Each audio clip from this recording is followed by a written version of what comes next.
Let's start with the Pledge of Allegiance. Sir, would you start us off, please? Pledge allegiance to the flag of the United States of America and to the republic for which it stands, one nation, under God, indivisible, with liberty and justice for all. Thank you. Next item is approval of minutes of April 16, 2026. I will make a motion to approve the non-public and public minutes of April 16th, 2026, as written. Is there a second? I'll second. Okay, motion by Don and second by John. Any discussion or changes on the minutes? Hearing none, all those in favor, please say aye. Aye. Those opposed? What's the word I'm looking for? Abstention. Abstain. Yeah. Abstentions, God, my mind just went blank. Okay, Rob. I just lost everything. Okay, thanks, so that's 5-0. Do we need to seal the? Yeah. Yeah. Okay, so I'll make a motion to seal the non-public meeting minutes of 5/7/2026 because it's determined that the divulge of this information likely would affect adversely the reputation of any person other than a member of this board. Second. Okay, motion by John and second by Dawn. All those in favor, please say aye. Aye. Aye. Those opposed, abstentions, that's 5-0. All right, consent agenda. Make a motion to approve the consent agenda for May 7th, 2026. Accounts payable payment manifest dated 4/23/26. Accounts payable ACH manifest Harper's dated 4/23/26. Accounts payable corrected manifest dated 4/23/26. Accounts payable payment manifest dated 4/28/26. Payroll payment manifest dated 4/23/26. Payroll payment manifest dated 5/7/26. Accounts payable ACH manifest NHRS dated 4/27/26. Accounts payable special manifest dated 4/30/26. Accounts payable ACH manifest Harper's dated 5/5/26. Accounts payable payment manifest dated 5/7/26. Timber intent number 26-059-02-T for map lot number 209-047. Approval of blind exemption for map lot number 114-090 in the amount of $45,000. Denial of elderly exemption for map lot number 114-090 in the amount of $75,000. 5-year review and approval of veterans credit for map lot number 114-090 in the amount of $750. Removal of all veterans credit for map lot number 217-031 as it no longer qualifies. Timber intent number 26-059-03-T for map lot number 211-016 and lot number 211-013. Appointment of Brett Dunn as alternate for the zoning board effective May 7th, 2026 through March 13th, 2029. Tax collector's warrant for first billing of 2026 in the amount of $6,903,919.01. Okay, is there a second? Second. Okay, motion by Scott and second by Don. Any items to discuss? Hearing none, all those in favor, please say aye. Aye. Aye. Those opposed, abstentions, that's 5-0. Correct. Thank you very much. Masonic exemption discussion. Mr. Chairman, I'll have to recuse myself on this one. In your folders, is the same materials that we had before. Sorry, I'm getting to them. Under number 4, you have the same materials as before. Under number 4, the attorney responses there, and then also what we've temporarily done for current setup just to get through the first tax bill, and that information's all in there for you to take a look at. And I also have an update Okay, from what you requested of me. please start with that. Okay, so good evening, lady and gentlemen. So State your name. I'm Ryan Alfonso. I'm the president of the Union Lodge Masonic Association, ULMA. You already have all of our paperwork from a couple meetings ago. Since then, you all requested, well, mainly Mr. Miller, you requested of me to find out how many lodges in the state actually pay taxes, how many have abatements, how many. I have a sample from our Grand Lodge. So after this meeting, we spoke to our Grand Lodge in New Hampshire, and they sent out a survey to all lodges. So this is just a sample. So we have 17 lodges out of 53 that responded so far.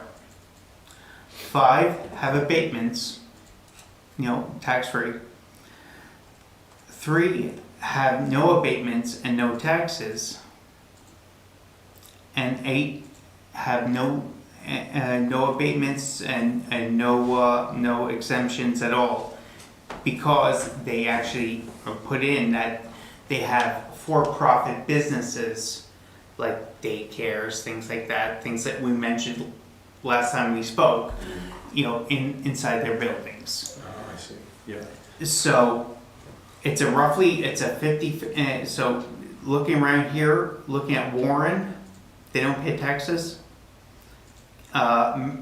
Pittsfield, they don't pay taxes. And Holderness / Meredith, there's no abatement, no taxes. So just locally. And so looking at that, and we fall under our building doesn't have any for-profit business, that we don't have a daycare, we don't have anything, it's just the 4 groups I mentioned last time. And you all know us by now, so Union Lodge has been chartered since 1866. We're over 100 years old. We've been a charity for longer than Bristol was named Bristol. So First of all, thank you for doing that.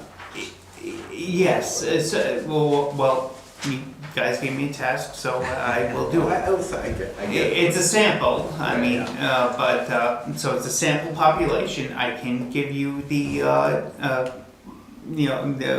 more info if you require it, but. I just had a question. Yeah. You talked about, you said some have no abatement, no tax, some have abatement, no tax.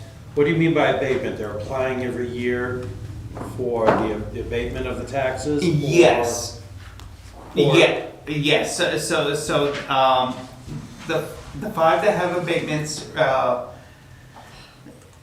guess every year they follow the same paperwork I did for Yeah. FY 2027. And because we're all 501c 2s, 3s, 4s, etc. They put in the abatement paperwork, they get approved, and then they pay no taxes. So what is the scenario? He's What- really referring to, I think you're talking about the exemption paperwork that's put in annually, they pay no taxes. Correct. Abatement means gone back and granted them their taxes back from a prior year. And that's, I think, where the confusion's coming in, so. So what term should I be using? Exemption. Exemption. Yeah. I will do that, Christina, thank you. Okay. Yeah, that's where I was confused, where you were saying Right, some with or without abatements, but also no tax. right, so they're asking for both, they're asking for an abatement Right, for but- last year, but, Right. yeah. Yeah. Yes, so what I'm requesting from here is, you know, that what we paid, that $9,079.08, if we can attempt to get that back, and then moving forward, that's really what I'm concerned with, is moving forward. Right. So, because we haven't paid taxes for years, and even in this tax year, our first bill was $0, which we were like, okay, that's normal. And then we got billed, and I'm assuming it's for the entire year, Yes. you know, for 9,000. Right. So you guys back billed us? No, it's billed for the whole year, it's not technical, so your first. So that first bill was 0, Is the an second, estimate. Right, but your the first, second bill was 9,000, so the way it works is the first bill is just half of last year's, It's an estimate. half of last year's bill. So But- everyone gets paid, everyone gets billed, but your was half of last year's being well, zero. the first one was 0. Yeah. And then you make up the difference with the second billing, and so, yes, it sort of was like, hey, wait a minute, what's going on? But it does, that's the way the law. Yeah, so as a representative of 4 charitable groups, which you all know because, I mean, hell, and Saturday, this next upcoming Saturday, you're all gonna enjoy a free breakfast with one of our groups. I mean, so, and then for the last time I was here saying, well, we don't know if they're charitable or not. It's like, are you kidding me? So, I'm just here to see what we can do with getting that $9,079 back for what we already paid, with that letter saying we had like 2 weeks to pay this bill. And then moving forward, that's the biggest thing. So I provided the documentation. I came back with the information, so it's roughly 50-50, and the other 50% that pays taxes is because they have profitable businesses associated with them, which you already know we do not, as I mentioned last time. So, I mean, and as I mentioned last time I was here, we kind of have 3 different options. Either we go with the exemption paperwork, not payment, exemption paperwork, or we do you guys can charge us taxes, but because we are a private property, and you guys do dump your snow, you know, your excess snow on our lot, and we use our lot for the library and the post office and other public things, perhaps we can do the taxes equal a rental for our parking lot. Or if, God forbid, if we don't come to any type of agreement, come tomorrow, that parking lot's gonna be locked down. So I'll tell you a couple of things, and so it's on the record, because Christina mentioned what we have before us on our displays are the assessor's recommendation and the recommendation from our council. Both of those basically are telling us we should not grant that exception. Or the abatement. I'm just telling you, and for the record, everyone watching. Now, we may actually be able to come to some sort of agreement, and while I do understand your bargaining chip, I would probably caution a little bit, let's go into this with an open conversation and an open mind. Agreed. Yeah, so we'll start there. Let's take it one at a time. And because I think it's the most important, let's look at where do we go from here? Yeah, Okay. moving forward. Yep. Can I do want to add what we've done currently, because we weren't sure where the decision would be, but we felt that it was appropriate, we took talk to the assessors for now, until we got in the board decision. The land, the full land value and the paving value has been exempted, because we do use the parking lot. That doesn't reduce the bill a huge amount, but it does reduce the bill. So it's been set up that way now. Yeah. And then just depending on where you go from here. So. All right. Comments, questions, recommendations? Do we need the Mr. Chair. No, we can just have a general discussion before we make it. Are you saying that all of the lodges that are paying taxes have a for-profit arm in them? Yes. Is Of some sort, you That know, have like a response. daycare, But all of them? Does that include Alton? I'm not sure. Because one of the things that was brought up in the decision making was that it went to the Board of Land and Tax Appeal, and the Board of Land and Tax Appeal basically ordered the town of Alton to not allow the exemption. And it was a private individual that took it to the Board of Land and Tax Appeals. A member of the. It was a member of the public who felt that it was not fair. Oh, that's taxation. interesting. Yeah. Yeah. So there's some background there, and it would make a difference if that Alton one was one that had, something associated with it that was generating revenue. I'm not too sure about Yeah. Alton, but, Yeah. all I know is for our little town, I mean, especially with all the little newfound, Facebook, groups and stuff, I've gotten so many phone calls and seen it too. It's like, the Bristol's, they're going to give TGCC this tax-free, but they're, the Masons, they're going to tax them. I'm not getting involved with the politics. All I'm just saying, I'm just here representing the building and the 4 groups that do charitable things every single week for this town for the past 100 years.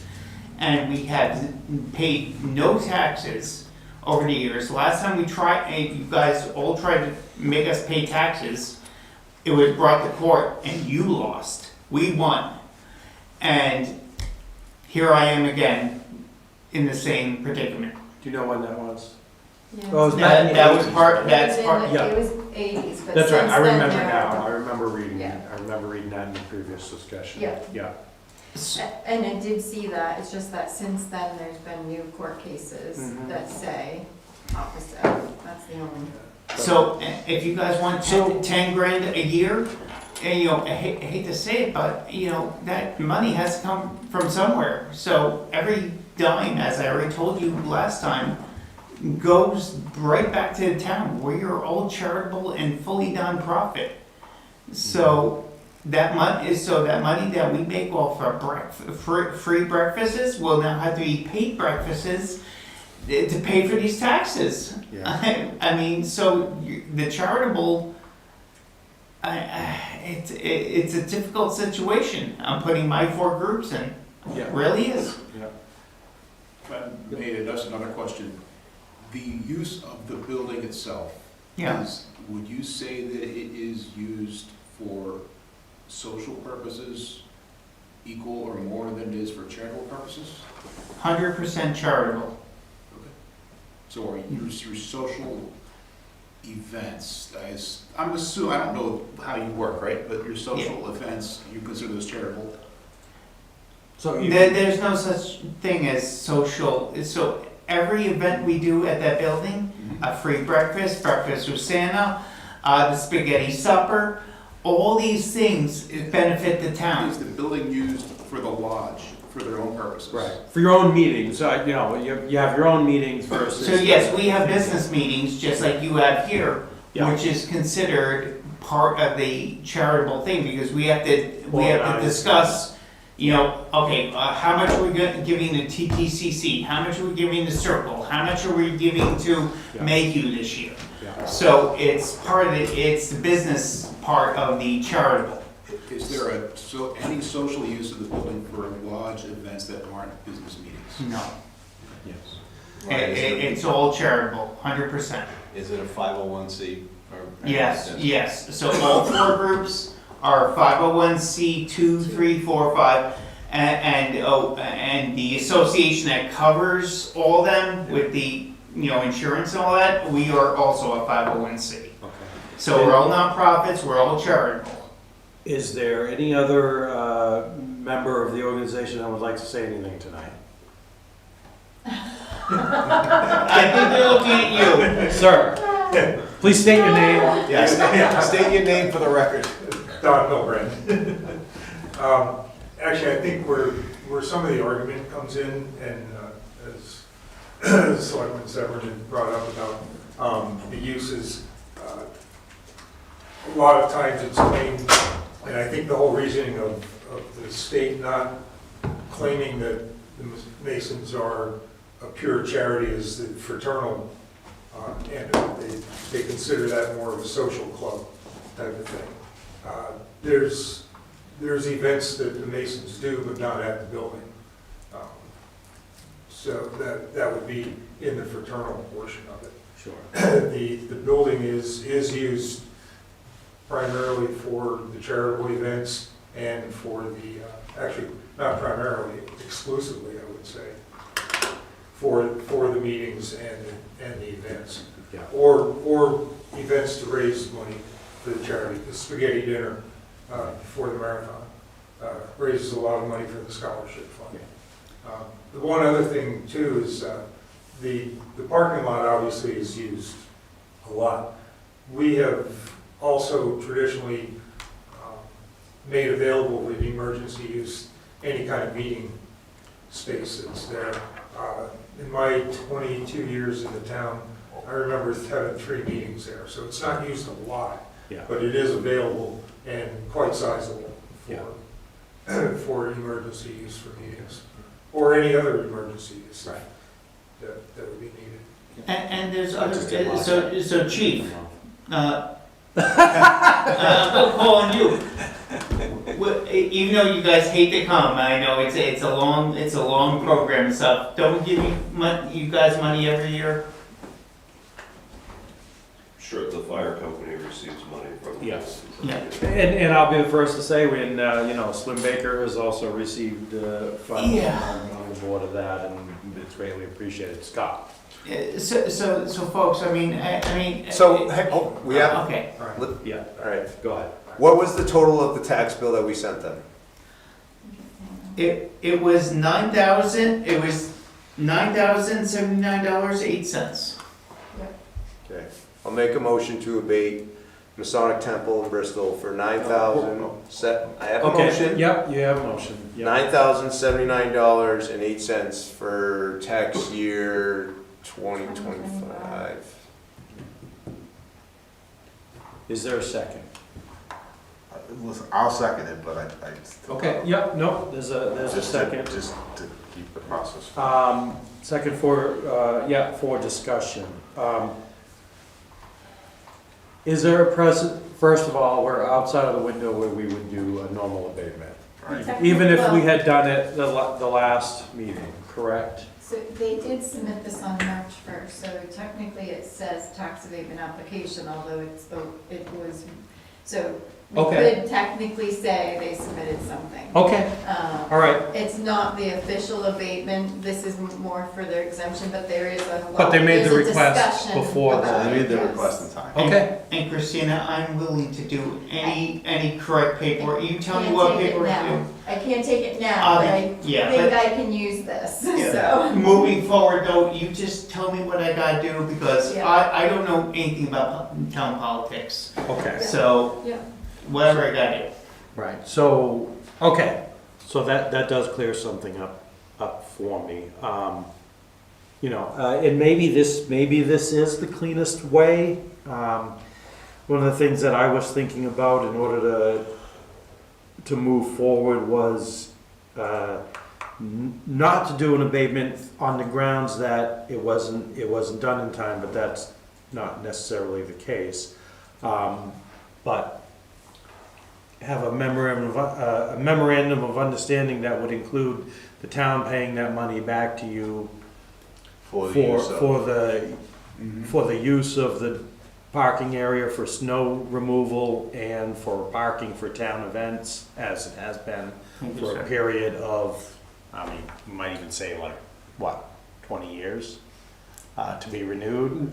At least, yeah. Yeah, or, you know, you know, until the parties, you know, until the parties decide another arrangement.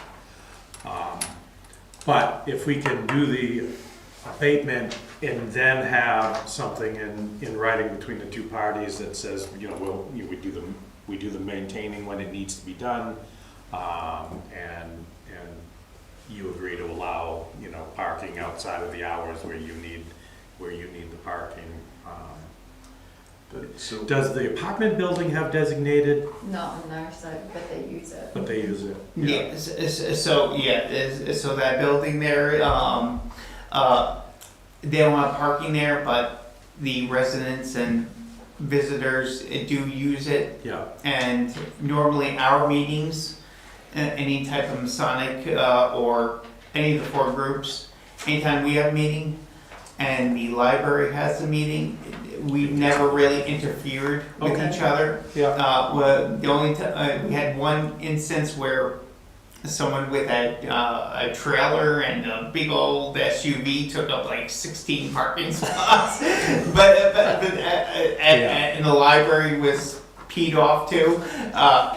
But other than that, I mean, so the library and we have a great relationship. okay. But yes, yeah, I mean, and Christina and I have a good relationship, so moving forward, you know, so what if you guys vote to give us that money back, and then moving forward, any paperwork you need from me, I can definitely work with Christina and her group to file whatever paperwork you need from me. Okay, so we have I'll allow more, I'm just bringing up. all right, you're good. Right now, you're just voting on the abatement. Right, correct. So that's what I was just reiterating, that we have a motion and a second to vote on, to allow the abatement, and is there any other discussion? Yeah. Is that, So, go ahead. So, well, that's the same thing. well, I'm still trying to rationalize what the assessors are telling us. For the rest of the community, we listen to the assessors.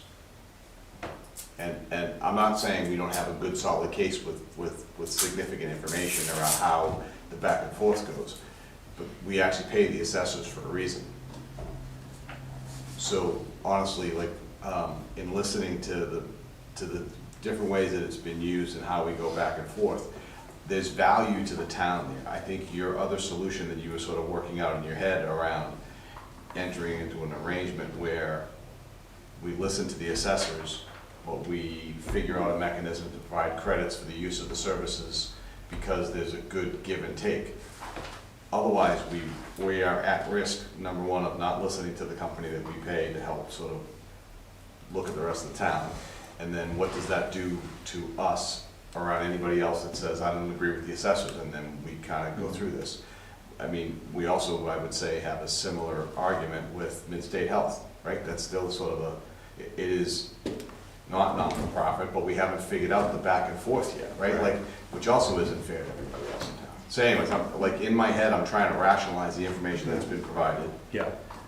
by who we pay to provide it in a professional capacity to go off and do those things. Scott. Anyway, sorry. I agree with John. I think I would feel better. First of all, I appreciate everything. I mean, I appreciate that your charitable missions, and I appreciate that you do a lot for the town, but I want to see something in writing about what they do for the town and not have just an abatement without at least that attached to it. I provided that at the first meeting. This is a good Oh, letter. no, not from you, but in our, whatever we agree on Right. should have a commitment and Yeah. not just an I mean, abatement. because this, honestly, there's a ton of great, I mean, when you look at Ryan's letter where he kind of goes through the different things, so there's a lot of stuff in here, right? Like, I'm not trying to negate that, I'm just trying to go, okay, there are entities that we pay to provide a particular function. We pay them for a reason. And then, you know, how do we how are we cognizant of that in the same vein of trying to do the right thing for all the parties that are involved? Yeah. Christina? Did you read the attorney's opinion also? Because the attorney, I think it would be helpful for you too in making your decision, because it does talk about the legal standards. There are 4 factors that you have to review, and that, some of that I think you talked about tonight, so you might be able to justify your, not necessarily justify, but answer those questions. Yeah. He also said that in one of them, he can't really, he can't provide feedback on the, whether it qualifies, because he hasn't read their articles of agreement or incorporation, so that could be something, if you had something like that, we could have them take a look at and see if that qualified under this standard, but the standards are institution or organization was established and is admitted for a charitable purpose.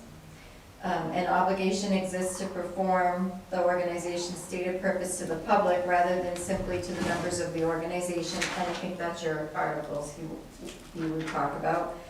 And then the land, in addition to being owned by the organization, is occupied by and used directly for the stated charitable purposes. Which is. And any of the organization's income or profits are used for any purpose other than the purpose for which the organization was established. And that's why he can't answer some of those, because he doesn't know. Right. If I may, Mr. Miller, Yes, sir. these assessors that you all pay, do they live in this area? Do they even, they do? And- She was brought up in this town. Okay, and she's never been to... That I can't speak to. I mean, like, when we just did the revaluation of the town, right? We Yeah. engaged in a contract with this assessing group Yes. to go and revalue the town. So part of what they have to do is they go and they look at the entire town. So you guys are in that space, right? Yes. So we pay them for that professional expertise, because I'm not an assessor. You know what I mean? Like, and so that's what I'm trying to sort of rationalize. Okay, they're quoting, okay, here's why it doesn't fulfill 7223, right? And, I mean, I'm looking at what the attorney's saying. So that's what we're trying to do. I don't think anybody here is trying to say that clearly, from a historical perspective, all the work and all the things you guys do for the community is not great for the community, right?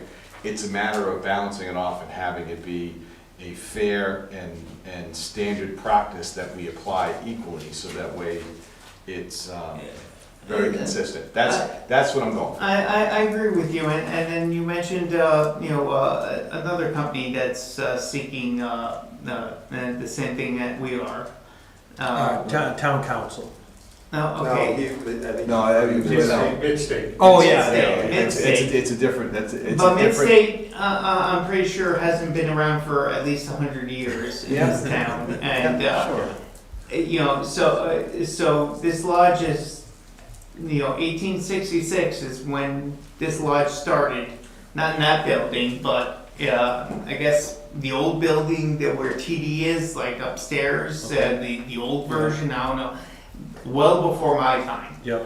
But, so folks, this lodge has been, and these 4 organizations have been doing charitable work for the past 100 years. About 10 or 15 years ago, the select board decided to try to bring us to court for taxes, and you lost your shirt.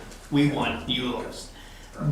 And now we're here again. All right. Yeah. So, I'm just trying to figure out now. Yeah, I got a $9,000 bill that hit all 4 organizations bad, really bad, and I'm trying to fix that. I'm trying to fix moving forward. We're trying to get there. You have to allow us the process of getting there. Of course. We're trying to get there, so here we are. So you have a motion, yes. The other thing that I would say is, yes, at the end of the day, it's up to us to make a decision. 100%. That's best, what we feel is best for the community. Yep. And, at the end of the day, does that organization provide more benefit to the town than the tax bill? Then 9K. Right. Did you have anything else, Scott? No, we're Okay. Yeah, you know where I stand. I support making this work, but I don't support it as just a abatement. Yeah. Well, there, Oh, well, just to be clear, there would be another part after. This is So for last year. The question is, do we do it by A and then B, or do we do it by just one lever? Right. Oh, okay. How do you explain to the town that you did it for last year as an abatement, but moving forward, you're The not? only thing you can do for last year is an abatement, Right. period. You can't go back and grant an exemption for last year at this point. So the only way to give back that tax payment, if that's what the board is gonna do, is by abatement. You have to So- do that. Okay, well, for that, okay. Okay, so it sounds like we have, it sounds like we're ready to vote on the motion. Did everybody look at what the town's attorney said? Yes. Okay. I looked at it. Yeah, because Yeah. it's similar to the assessors. Yep, yep. But I would say to Christina's point, in our discussion tonight, some of those questions may have been answered. Yeah, it's true. Yeah, okay. All right, so the motion that's on the table or the floor is to abate the 2025 tax in the amount of $9,079. I have 9 cents, but it looks like you have 8 cents. So, but whatever. Yeah. Yeah. And we have a motion and a It's 8 second, cents, and we've had a sorry. discussion. So all those in favor Just of, one more quick question, Yep. Sean. So the only option right now is For 2025. all or nothing. For last But- year. but it's all or nothing, right? No. Like it's, no, that doesn't mean we can't have another motion that gets us to the same place and it'd be a different. yeah, No, that's for moving the forward. I'm abatement. talking about to be able to return the money. Is there a spot where a blending of the two makes sense, right? Because there is Yes, some use of there the is. building, but there is, it's not 100% use of the building. I would say it's probably close to 100% use of the parking lot. I guess in my head, I'm trying to wonder, from a fairness perspective, is there a balancing act to go, okay, it's 2/3 or 3/4, right? Like it, Can I? I'm still, Can yeah, I go tell? ahead, please. So I think what he's Yeah. asking is can we talk about whether to abate the full $9,000 or to abate a portion of it? Because Right, you may think that that it shouldn't be 100% exemption. because I guess that's sort of where I'm going, like, I'm, again, trying to like onboard all of this and go, okay, Mhm. what's a fair way to look at it? And, you know, when you look at the building and you look at the events, you know, the events are not through the entire building, right? So is there a fairness factor that sort of takes that into account? I don't know. And maybe I'm splitting hairs, but I'm just trying to, Historically, they haven't paid any taxes. I got it. Listen, I got it. But that, Oh, Can I yeah, ask anyways, you- that's. All right, hold on. Hold on one Yeah, second. Christina. Do you ever rent the hall out? Do you ever charge somebody for the use of the hall? no. Okay. And then, sir, I'm gonna give you a final comment, you and. May I, just based on what Christina asked, Yep, when the Baptist church had issues, we gave them use of the hall for free. I do remember that. Yeah. Okay. Yep. So that it's, even if it's not utilized 100%, it's available 100%. No, I get it. So I guess the reason why I was splitting here, I mean, straight up, the reason why I was splitting here was if we intended to have any of that conversation on the move forward part, Yeah, if we set a precedent by saying, this is what we're doing for last year. yeah, That's why I was trying to go, okay, where do we intend to go? okay. And then it goes, there you go. Yeah, the only reason the abatement issue is up right now is that this is the first year that, because of changes in Yeah, paperwork and stuff like that, that there's ever been money paid. In the past, there's never been any money paid. Yeah. So there was never a need to abate it back. Yeah. Right. Even in the old court case. Right, Right. yeah, there was no money paid forward, Right. so there was no need for an abatement. Yeah. That's where we find ourselves in this situation, is that we actually paid it, and now Yeah. we can return it. And then moving forward, so we continue historically, because for charitable organizations never paying taxes, we want to continue that. So whatever paperwork I have to fill out, I'll fill it out. So far, at least for me, right now, I don't think it's a paperwork issue. I'm trying to look at the way that the lawyer has, the town's attorney has defined a charity, but you're listed as 501Cs, right? So like, Yeah. in my head, I'm still trying to go, okay, if you're listed as a 501C, but yet we have both the town's attorney and the assessor saying, yeah, no, right? And, I mean, they're both positioning it as a hard no, and Well, that goes from what I had mentioned earlier, that traditionally, those type of people, and even the state, look at it purely as a fraternity rather than a charity. But it wasn't a hard no on one of them, that was the one I mentioned, it did say, it is right now, it says consequently, I would advise the town to deny the Yes, charitable yeah, yeah. exemption based upon the lack of information. So Which he's we- saying if we could get more information from Yeah. him, he might be able to support part of this. All right. But you might also decide you're Right. know enough. Right. but- Okay. anyways, all right. All right, so the motion that's on the table is to abate the 2025 tax bill, previously paid by the Masons. Any further discussion? Hearing none. All those in favor, please say aye. Aye. Those opposed? No, I said aye. Okay, So so one abstention. we have we have a 401 to abate the 2025 taxes. And right now, I'm sure you're all going, okay, but you've been arguing completely different. No, that's fine. Discussion Is that point for how the your ears camera. are so red? No, it's From the consistency though. you know what I'm saying? We gotta get there. Okay, so now, So right What- now, they are going to get a spring bill. Yeah. Except it is, the spring bill they're gonna get is, and I haven't confirmed this, is about it's just $7,600. Because we did exempt the parking lot and we did exempt the Yeah. land. So now So- you've got to decide how you. so what will happen is we'll have to decide whether we abate.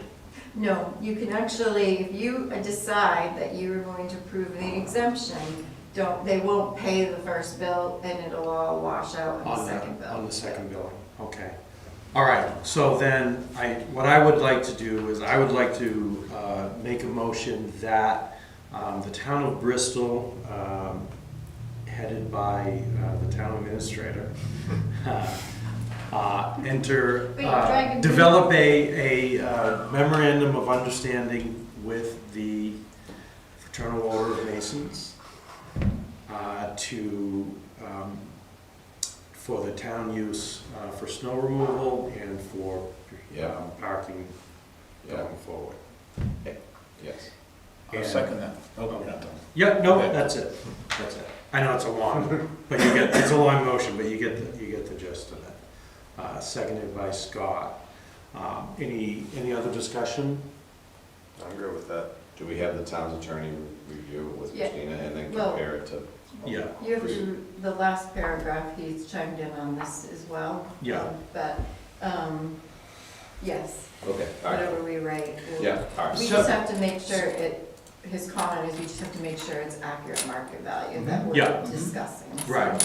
So for clarity, that's like the taxes equal the rent for the parking lot type of thing? Well, It could No. work. No, what we just did was we abated the 25. Yeah. The 25 taxes, and then, once the memorandum of understanding is signed, it's basically granting the exemption. Okay, got it. You'll still have to do the paperwork for us. No, It would- you have to actually vote on approving an exemption or separate than an we Well, can still do an MOU with them.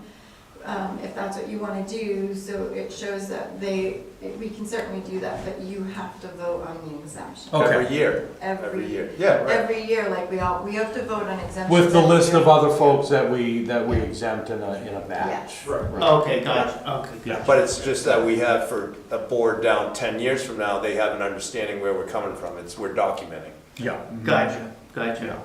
So I want to be clear too, we can't guarantee that a board in the future will continue to support that, but this board, as long, will continue to Yeah. support that going forward. But there'll be a So- record, there'll be a There'll be a record of record, support. right. Right. And I got Thursdays open, so I'm here. So, Ryan, bring popcorn. right now, you'll get a $7,600 tax bill, and then and it would be whether you are voting to make them exempt, approve an exemption for them, and then with an MOU from the town about the parking and stuff, and then. Approve the we change exemption them. now? Yes. Okay. Is, Well, unless you want to see the MOU first, but that, I think it's a moot point, so, I think we need the MOU sorry, go ahead. to hang it on? to have numbers. If we're supposed to come up with the value of what the parking is Well, in no. town. If you vote to exempt them, they're going back to an exempt status. To zero. But the If we do that, yeah, MOU we is have- something we would still put in place, Yeah. because if you, so, these are your scenarios. They get a tax bill, we do an MOU, and we pay a bill to them, which would offset the taxes. I don't like that. I Yeah. don't wanna do Yeah. that.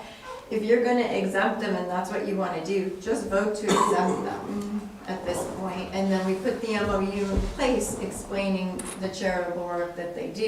And then basically, when they get that bill, it just goes on a shelf, and, This time, yeah, and then we'll. and the second billing would wash that We'll out. wash it out. Yeah. Mr. Chair? Yep. I'd like to make a motion to exempt the Masonic Temple for Did 2026. you withdraw your motion though? You didn't have one? No, You're right, we we do didn't have a vote. motion There is. and a second for, just to work together for an To do the MOU. MOU, Yes. Yeah. All those in Very favor? confusing. Aye. Aye. So that's 4-0, 1. Which I think it's good to have an MOU period, Yeah. because Yes. we do use your parking, we do put snow there. Yeah. It would be good, Okay. so. And Christina, you have my info, so you and I Yes. can work together and Yes. stuff, yeah. Yeah. Okay. Make a motion to exempt the 2026 taxes for the Masonic Lodge in Bristol, New Hampshire, Under 7223. under 7223. Okay, is there a second? I'll second Second by John. Any further discussion? Wow. I struggle with, just, it feels like we should have the MOU and somehow tie it together as opposed to just grant it. That's my gut. Maybe I'm You- just too in the weeds on it, I don't know. Do I put contingent Here- upon signing an MOU? You can do that and we can wait, because, so here's the thing, you've got time Yeah. because I can't do anything about this tax bill. Right. They're still gonna get that, they just hold on to it. But we have time to work an MOU out if you feel more comfortable with that, and then you can make that decision. Okay, so do you want to amend your motion? I'm good with moving forward. We've had long-standing history. Yeah. I say we just give them the exemption for this year, and we will move forward with MOU moving forward. I mean, there's history there, it's nothing new, it's So not an that- organization. That's just restating your original Yes. motion. Okay, and we did have a second on And, that. and just to be clear, the reason why I ultimately voted to kind of move all this thing forward was from a fairness perspective. Again, you know, I used Midstate, right? Mhm. They have they're on the exempt list, Yeah. and they are partially, we don't know the percentage, but they are partially for profit in what they do. Now, they do a lot of great things, right? Not minimizing that, but they are partially for profit. We are, we did change. So let me- anyways, let me- like, Sorry, compare the two, sorry, anyways. I didn't mean to interrupt, but, No, you good. I did probably, but. It's me. The Mid-State too, I will let you know that because Genoa Pharmacy is moving in there, they are going to get a tax bill now on the Genoa Pharmacy portion of the property. Yeah. Because Genoa Pharmacy is truly for-profit, For-profit organization. where we're not quite sure Mid-State side yet, so. And maybe it's only 50/50, right? Like, Yeah, all I'm I- saying is you yeah. look at it and you apply the same logic and go, okay, if I'm doing that percentage over here, it's like, I'm just trying to be consistent. Okay. Yeah, but they have a for-profit business associated with them. We do not. We're fully 100%. Understood. One Yep. more point. Yep. At the new tax rate, that works out to roughly $633 a month. could the benefit to the town be greater than that? And would it be worth making sure we evaluate that, and maybe we do work on it, where we pay instead of abating taxes? Just throwing it out there, that's all. Yep. All right, so, motion to grant the, the exemption Yeah. for the tax status in a second. All right. All those in favor, please say aye. Aye. Aye. Those opposed? Abstentions, or? Yeah. Aye. He's over there. And then All right. I abstain. All right. You abstain, that's So perfectly fine, so 302. All right, we'll move forward.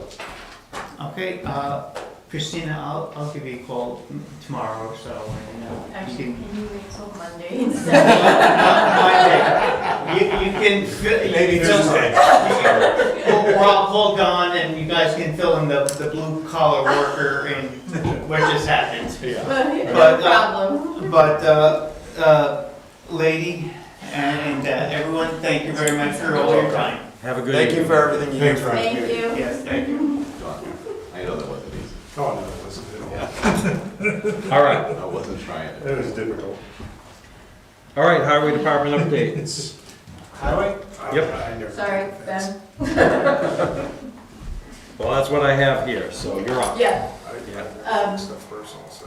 I just Never mind. explained two things real quick. So one, I think I mentioned it with your other department heads, we have them signing up now for twice a year to do updates. They can come in obviously on other times if they need to. So this is the one that Victor signed up for. In addition to his updates, we've added a purchase order in there that I've sort of signed already, but I wanted to, it's just over the amount of money that I'm supposed to approve, but we needed to get it in the schedule. And Victor can do you want a copy of that? Yeah, I got the numbers on that. Victor can explain that a little bit too when we get to it, but I don't know what order you want to do, Victor, so I will hand it over.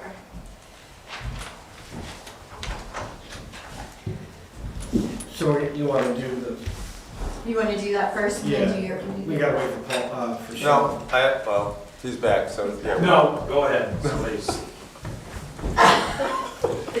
All right, I have the board. Go ahead, Victor. So this is for the guardrail, line number, for Wickham Road. In your folders, if you want to look at the quote and the, sorry, Victor, I didn't mean to. No, go But ahead. if you want to look at the quote and the purchase order, it's under number 5. And there's a picture someone sent me, I put in there so you can see the location. Someone sent you. Yes, Scott Summer. So this guardrail got whacked and it's pretty old and rotted. It got whacked 2 years ago in a snowstorm. It got whacked again last year in the same spot. And we're gonna turn this to bridge rail and have it replaced because it's just old and outdated. And it's a hazard more than it is a help.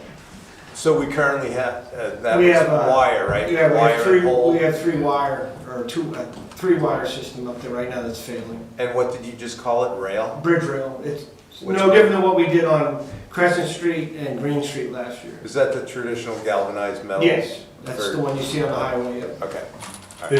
Did somebody hit it, or was it just It's pushed been- from the snow? No. A lot of it's leaned over, but it got involved in 3 accidents over Yeah. 2 years. Oh, And it's just not holding. Did we get any money from the insurance? No, they're hit and runs. Okay. Okay. And then I did talk to Victor about, we don't have any other quotes to give you because CWS is the only company in New Hampshire with the equipment to do this type of guardrail. Other companies are basically fence companies which lack the ability to perform the job. The next closest guardrail company is Massachusetts. Southern Massachusetts, Southern near the Mass. Connecticut border. Are they using the steel posts? Yes. Or wood? Steel. Steel, just like that, Yeah, okay. just like we did on Green Street and Crescent. The one in Massachusetts, have they ever given you any quotes? No, they're too far because they're gonna have a mobilization fee that's probably more than more than the guardrail itself, the length of our guardrail that we have. I'm just, it's always interesting when there's only one in New Hampshire, so I get why we end up going with them, but Yeah. there's gotta be some way to sort of check that that their pricing structure It's fair. is fair. Yeah, they're not gonna come up here to do a quote for us, so.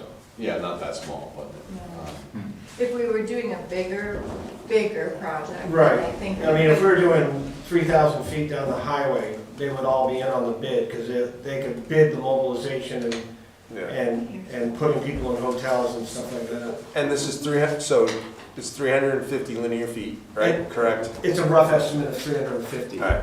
We've And, got some issues down at the end that we've worked out. We removed the impact barrier because we're crossing two culvert lines that all connect down at the bottom, so we're pushing it back up the road so we're not in state compliance and have to put a $14,000 mechanism at the bottom. We're gonna put a bell in above it because the drop ratio at the bottom is not near as severe as the top so it's because it's a straight approach to the Right. 3A. and John, just for the record, this is a local, we would be in agreement with supporting a local oh yeah, for business. sure, yeah, 100%. Excuse me.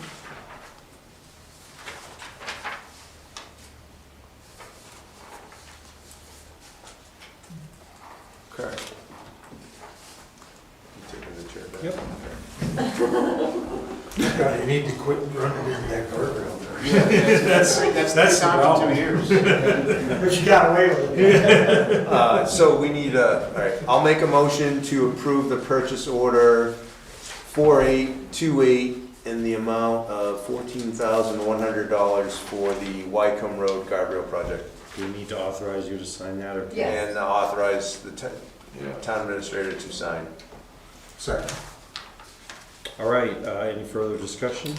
Yeah, just a footnote that this isn't for an immediate purchase, this is for me to get on the schedule, hopefully in July. Yeah. Okay. Okay, all right. Hearing none, all those in favor, please say aye. Aye. Those opposed, abstentions, thank you. I do have one question. Yep. What line is this gonna come out of? If you go under projects, it'll be the guardrail line. Okay, Yeah. and we have that full amount in there already?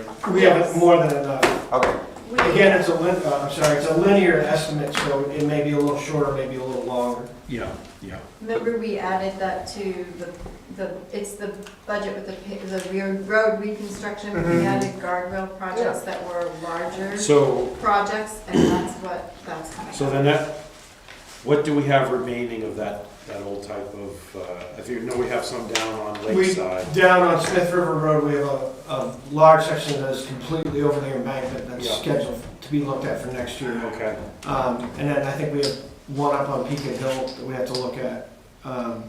And then it becomes the issue with the road working group about some of our drop-off falls that we would like to see if we can protect. right. And do those in bits and pieces so that we're not, overburdening the budget. Yeah, sounds like a plan. awesome. Victor, just last year, we had talked a little bit about certain problem areas in town too, like near me at Gareth and Hector, where the culvert fills up and sometimes it'll overwhelm the trench heading down towards the lake. How's that been going? That one seems to be we've been checking. We're talking about guardrail in there? Oh, no, I'm sorry, no, Culvert. I went to culvert, sorry. Yeah. Yeah, my bad, Okay. long day, sorry. Okay. So Victor's here to give you updates Well, for we his gotta- department. Didn't you have to vote on that? He did. We Oh, you did. All right, I missed that. Because I was listening. No, we voted, I was like, Yeah. okay, that's why I shifted. Okay. Anyway, sorry. I'll get you your copy. Yeah, I know, you were waiting for John to give the 10-minute spiel. Yeah, I thought he was gonna ask me a question. He was brief. It's 15. I did prepare some notes for this, so if I look a little foolish, I just wanted to be prepared for you. The first part's a little confusing. So just let me go through it, and then if you got questions, I can go back and try and straighten them out. But it's because our budget season runs different than our plow season, so this first part might be a little confusing, but it's just to update you where we're at, where we're going. So, since November 15th, 2025 to April 15th, 2026, we responded to 44 times to weather-related conditions. Salt for the year 25 was $41,886, which was around 492 tons. Wow. Okay. Now, this is where it gets confusing. For salt for the 2025-26 plow season, which is what we just went through, we spent from October to December 23,167 for 263 tons. From January to April, we spent $24,489 dollars, which was around 290 tons. That puts us in a right bracket as you look from the first number to go into this fall, that we should have enough money for stockpile of salt to get us through the first part of next plow season. The total for 2025 plow season of 553 tons of salt that we've used, we still have around 40 tons in stock at this point, which will be mixed this summer into the sand to keep the sand from freezing for next winter's stock. Winter sand, we spent $13,440, a little more than we normally do, but we were pretty low going into it. We got 1,344 yards. We have around 50 yards, or maybe a little more than 50 yards left in stock. We had a long, hard winter on that. We had no major breakdowns this winter until April, when we lost the loader due to our computer issue, and the depth sensor went bad. It was deadline for about 2 weeks for parts and scheduling with the new dealer for repairs. Ahern Equipment is now our new dealer on the loader because Chapel dumped the line where we bought it from. Currently, we just had the backhoe go down for a CCU filter failure and 2 sensors. We were able to trick the computer to keep it operational. It was down for a day for repairs. The vac truck is currently deadline due to a main draw fan that breaking, doing a lot of damage to the housing and other of the draw parts. Draw parts meaning the vacuum system's drawing in air and drawing through the containment area and doing a lot of damage all the way through that section. Did that like literally just happen? It literally just happened. Yeah, I wasn't that long ago, I saw it. Doing a lot of damage through the draw parts. We were able to complete all the road cleanup and our weekly maintenance to the square and other areas are now on hold. But all the major road cleanup has been completed and most of the parking lots have been completed. We have evaluated the work and the parts that are needed to complete the repair and are doing this in-house to save on costs. Some of these parts are very expensive. We brought in Allied Equipment, which does work on the equipment. We had a long conversation with them, and John and I decided that we can piecemeal putting it back together with a lot of modification to some of the older parts and welding them and fixing them instead of buying new. The largest problem facing the department is the price of cutting edges. It has gone through the roof because of the cost of carbide. Currently, the price has gone up 65% since January 1st, and looks like it's going to continue to climb. Looking at the impact right now, we would go from around $8,000 a year in purchasing of cutting edges to around $13,500 if this 65% increase holds.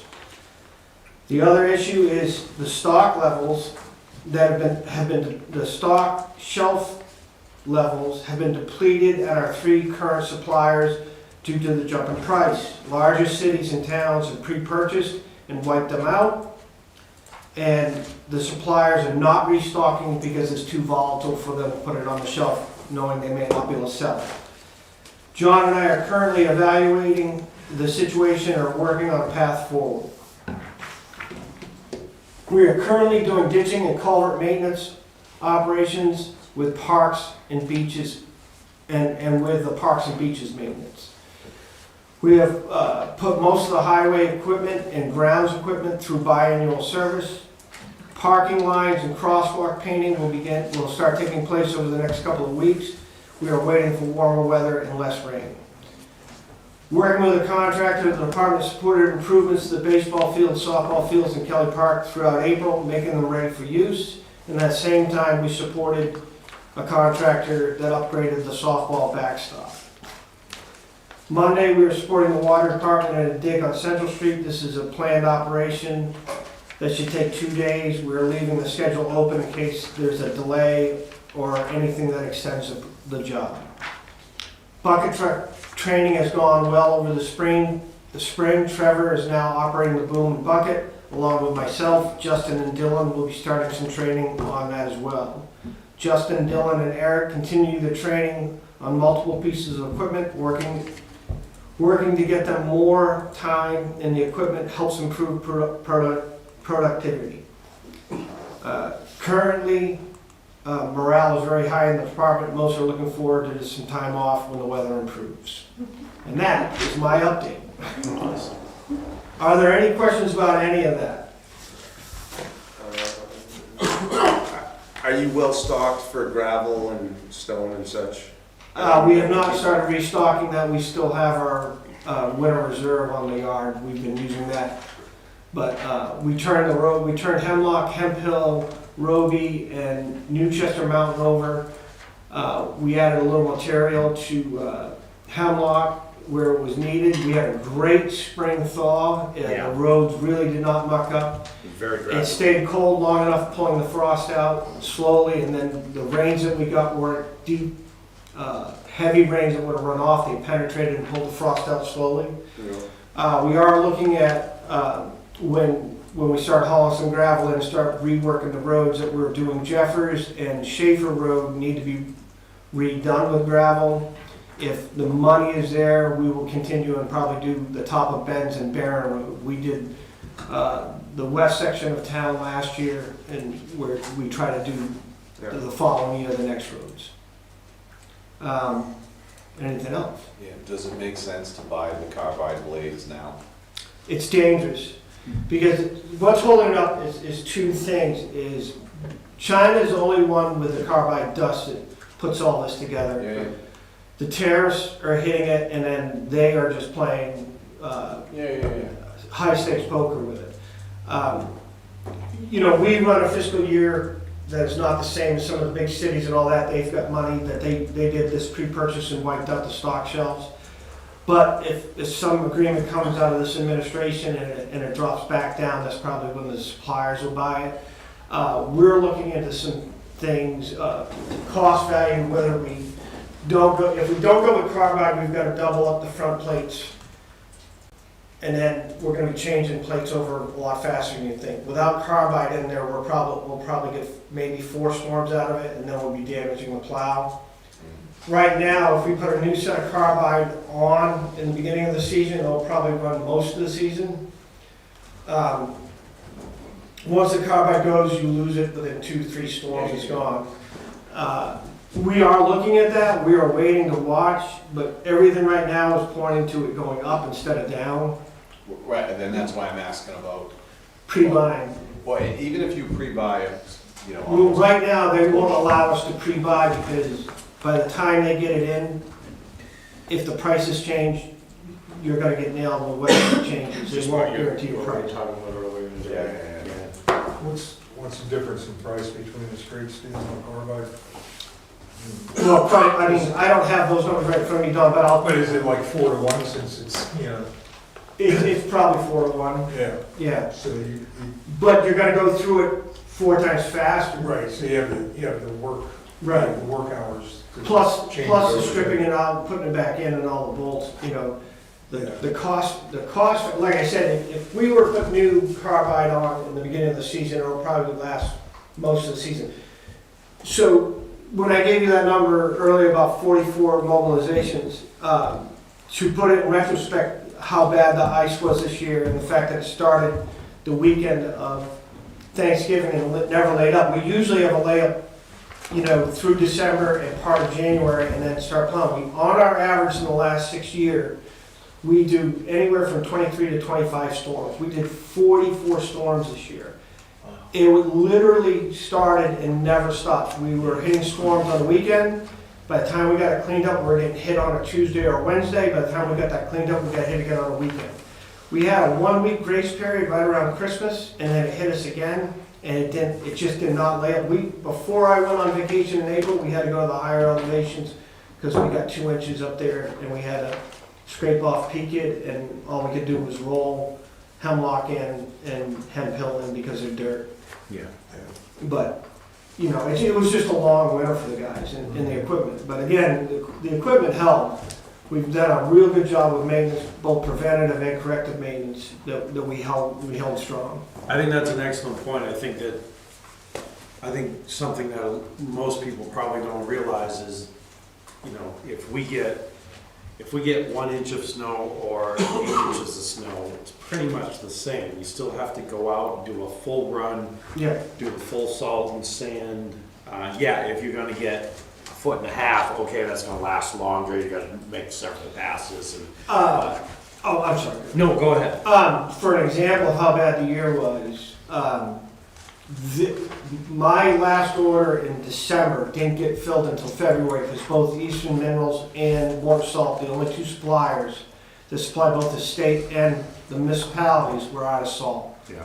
Right. And they usually don't run out. They literally ran out of salt. And that was because of the big storm that went down south, and the federal government diverted the salt down there because they have no mechanized ways of clearing the roads. They only put material to it. Yep. So all those barges went south down the rivers instead of going out and coming down the eastern seacoast. Yeah. Did you happen to get a call recently about Union Ave, or Union Street? I hope not Union Ave. Union Street. Union Ave is Laconia. So there was, we had dug up the road for a water break. And Yes. now there's, the patch pavement is sitting lower, Yeah, creating a diversion yeah, off the side of the road and into the property. yeah, I know the property. Yeah. Yeah, So that property owner had contacted me and questioned me about it. But yeah, I we weren't direct- able I to get directed to, them to you. no, I know about it, I've talked to that Okay. landowner, and Okay. we were not able to get to it last year due to all the other things that were going on, and the patch was holding. There's 2 issues on the side of the road. They are in the right of way. We don't normally do it, but we could do something there. We are looking at doing, but if we do, we want to repair that patch a little better and then redo that going down through there. Okay. But the problem is it puts us into his driveway, doing something that we don't normally do with driveways, but it is probably the only thing that we can do to solve the problem. So we're probably gonna have to do it. And I think that landowner is also looking at paving, and he doesn't want to spend the money if we're gonna tear up the front end on that. But I am well aware of it. It is on the docket that if money breaks free, we were gonna do something down there. Good enough. Okay, so we'll go back to my culvert thing for a second. You and I, when we met, you know, you said there was just a few real problem spots in town, one of them being over near me and at Hector and Garrett, right? Yes. That culvert that's half full. Right now, it seems to be running, and honestly, it seems to be running pretty good. Yeah. Have you seen anything else where, because I know you said you guys check on those when we have big storms. I mean, luckily our storms haven't been, you know, really bad. We do road inspections. We usually do road inspections weekly. At least John or I do a full inspection. If not, we send the guys up to check their routes. But right now, we're in the middle of ditching and culvert cleanup anyway, so Yeah. we don't do all 40 miles of it. We tend to go after the dirt roads first because they fill first, because the asphalt lines don't bleed out the way, you know, we have a little bleed out on North Main Street with this high volume of water. We try to at least put eyes on everything, all 40 miles, as best we can, at least weekly, or if not, every 2 weeks.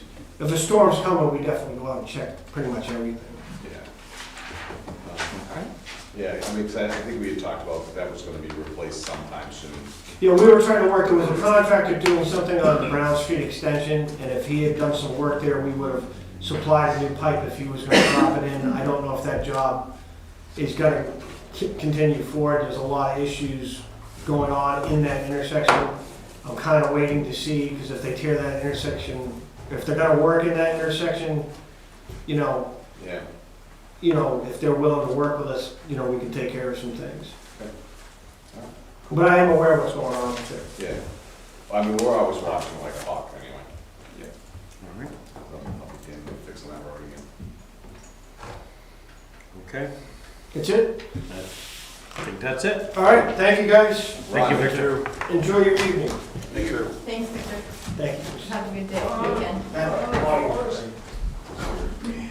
Don't eat the Dr. Pepper.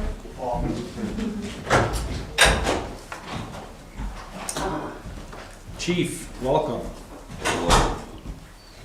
It's been a little while. Ben's got, I put a couple things under the fire department updates. The first one, I just wanted to do, to recognize Ben. Here I am. You recognize I recognize him, he's right there. So, Ben has been appointed as the president of the New Hampshire Fire Chiefs Association. It's a All right. statewide All right. leadership role. I'd like to, well, we would like to recognize him for his professional expertise and commitment to the fire service while bringing distinction and recognition to the Bristol community, so. Congratulations. Thanks. He didn't know I Yeah. was doing that. No, I didn't. I'll take it off my list though. I was gonna say something. Yeah, so that's exciting, you know, and something I've been looking forward to and working toward like about a month now. I do want to bring up that I'm very excited and proud to be the first Bristol fire chief to be the president of the association. Nice. However, I learned Sorry, take it from the newfound area, Fran Butler was actually the president in 82 and 83, so What town? once again, from Alexandria. Yeah.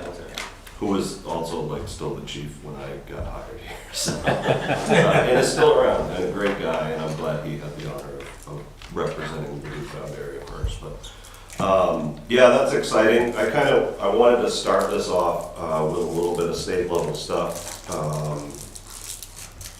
That's not new to me in that role, but basically for around the last year, several years, I've been monitoring it with the association.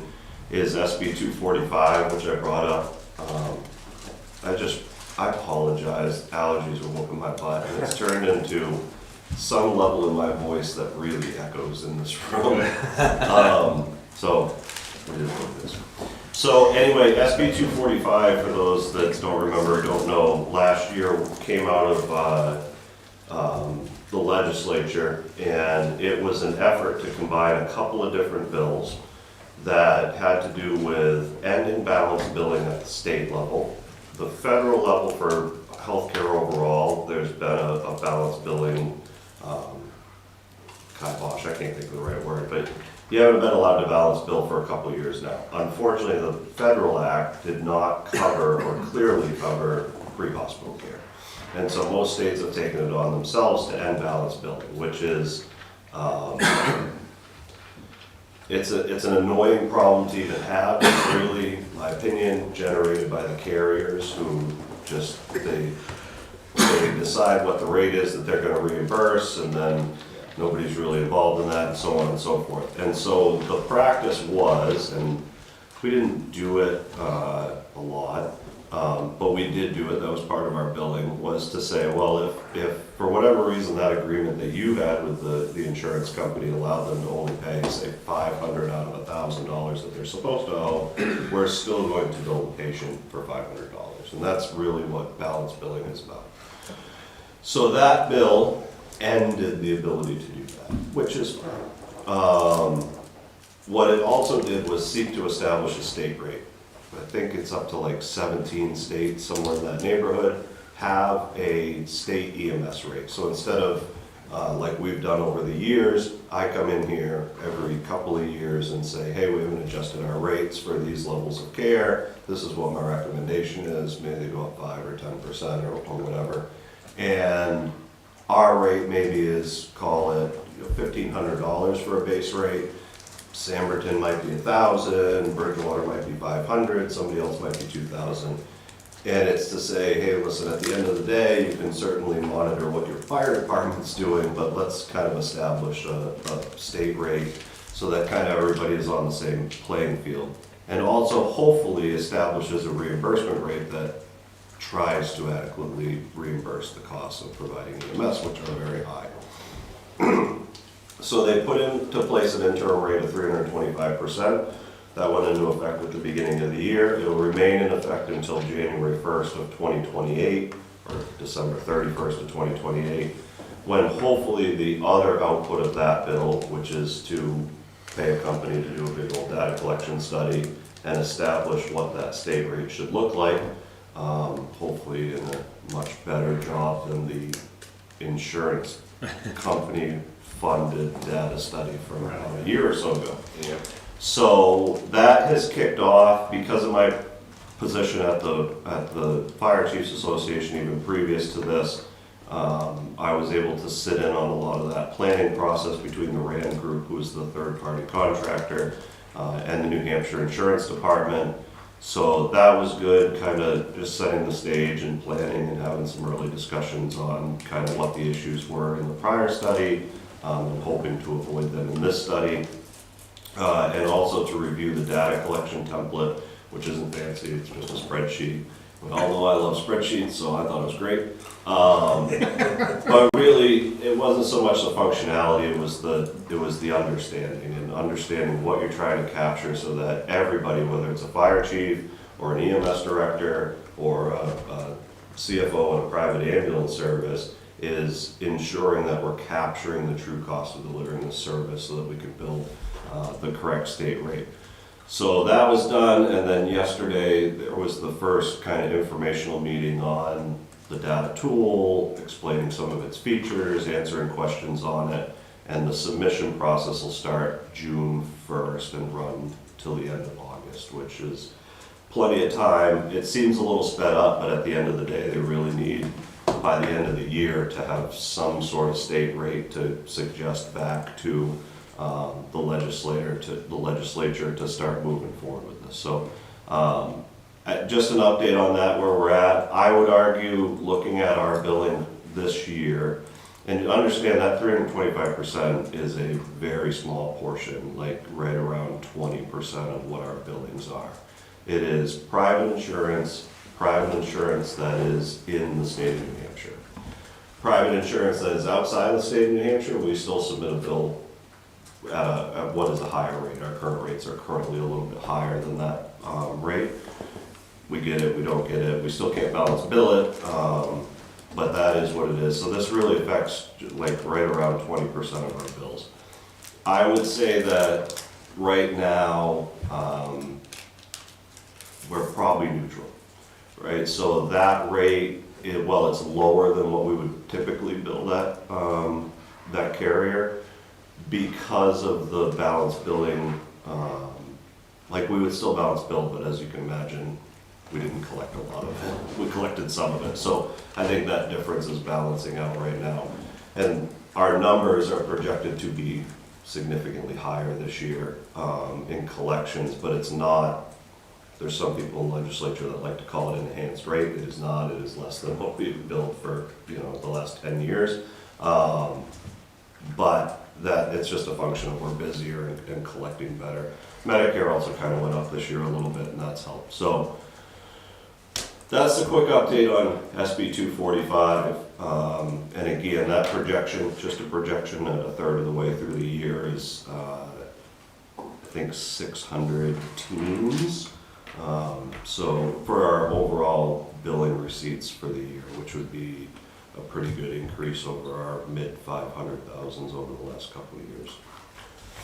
So I bring that up too, because obviously what we did at town meeting this year, that will still leave not as much as normal, but a nice surplus that will continue to go into the general fund. So that's that. General department update. We're a third of the way through the year, plus a couple days. We are pretty much on pace incidents-wise. Our 5-year average is 458 at this point in the year. We're at 451. The department, as probably most of you know, is at full staff. We have been since the end of the year when we hired the last of the 4 new positions. And that's obviously good because we're at full staff, but it also means that we're now on the tail end of 3 of those positions probationary periods, and they're all doing very well. They're all on track to complete all their required training. So that's the update on staffing. Go ahead. So that's five incidents a day, if we go a third of the way through the year. Yeah, we're right. We've been in that like mid-low 1500s at the end of the year. Okay. Yeah. Yeah, at 450, Yeah, 90 days. it's just below 5. Yeah. It's busy. Is that with all of the equipment, or like when you, or is that mostly ambulance? I don't know how. So we're like, I didn't run the numbers No, I get right it. now. So we're normally between like, we're right around 70% EMS. So Okay. 295 of those are likely EMS calls, and then the balance are strictly fire calls, Yeah. not ambulance calls. And that EMS number includes accidents, so, yeah, fire alarm, service calls, stuff like that. I mean, 5's a lot. I mean, honestly, that's a good number. That's a busy day, Yeah.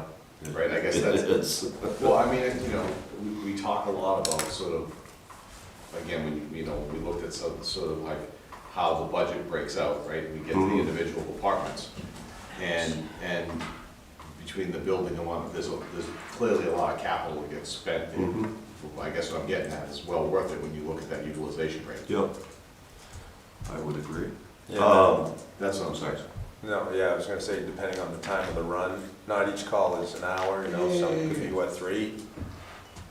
If you're going to Concord or Yeah, Dartmouth, yeah, almost minimum, you're at 2 hours. yeah.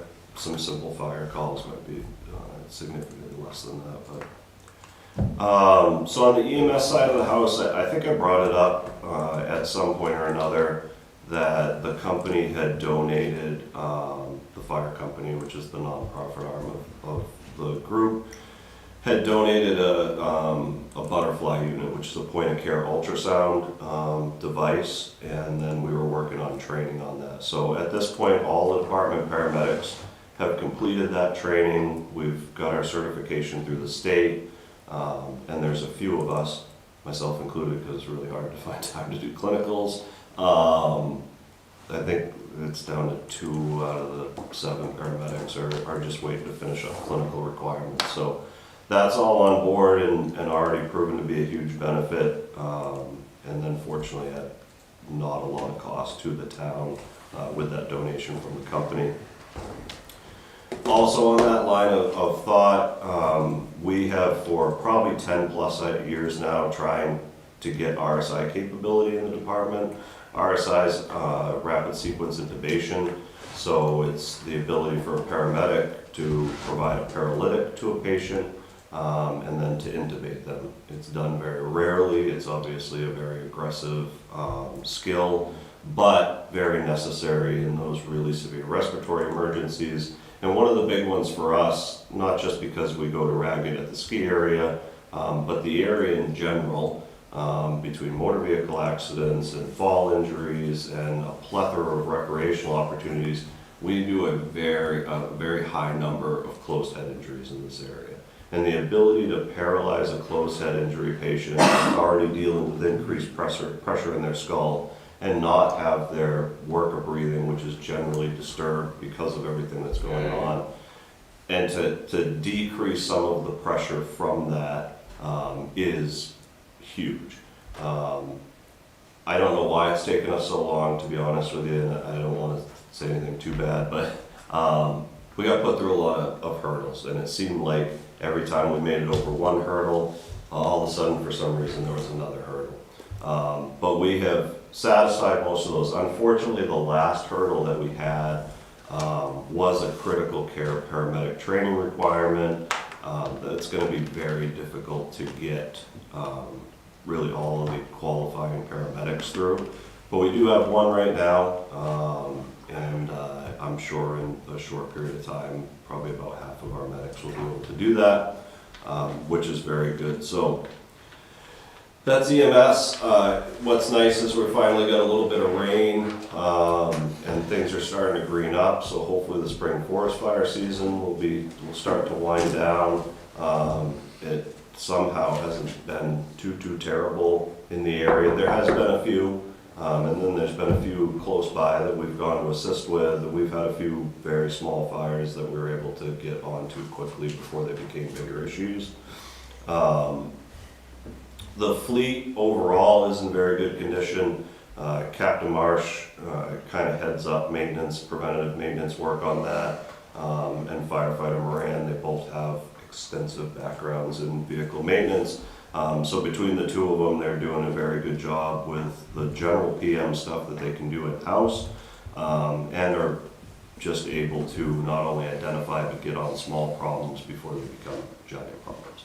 Say that, we'll have a giant problem at some point, inevitably we will, but they're doing a very good job with that. On the truck side of things, the truck committee is continuing to work with the vendors that submitted their RFPs to clean up those submissions and specifications for engine 2's replacement. That work probably really should be done in the next month or so, at which time we can have kind of all the updated numbers and information, and probably at some point in the next couple of months I'll be back in here to present that with the potential for getting engine 2's replacement ordered. As we know, we're somewhere in that 3 to 5 year window, depending on kind of where that all falls.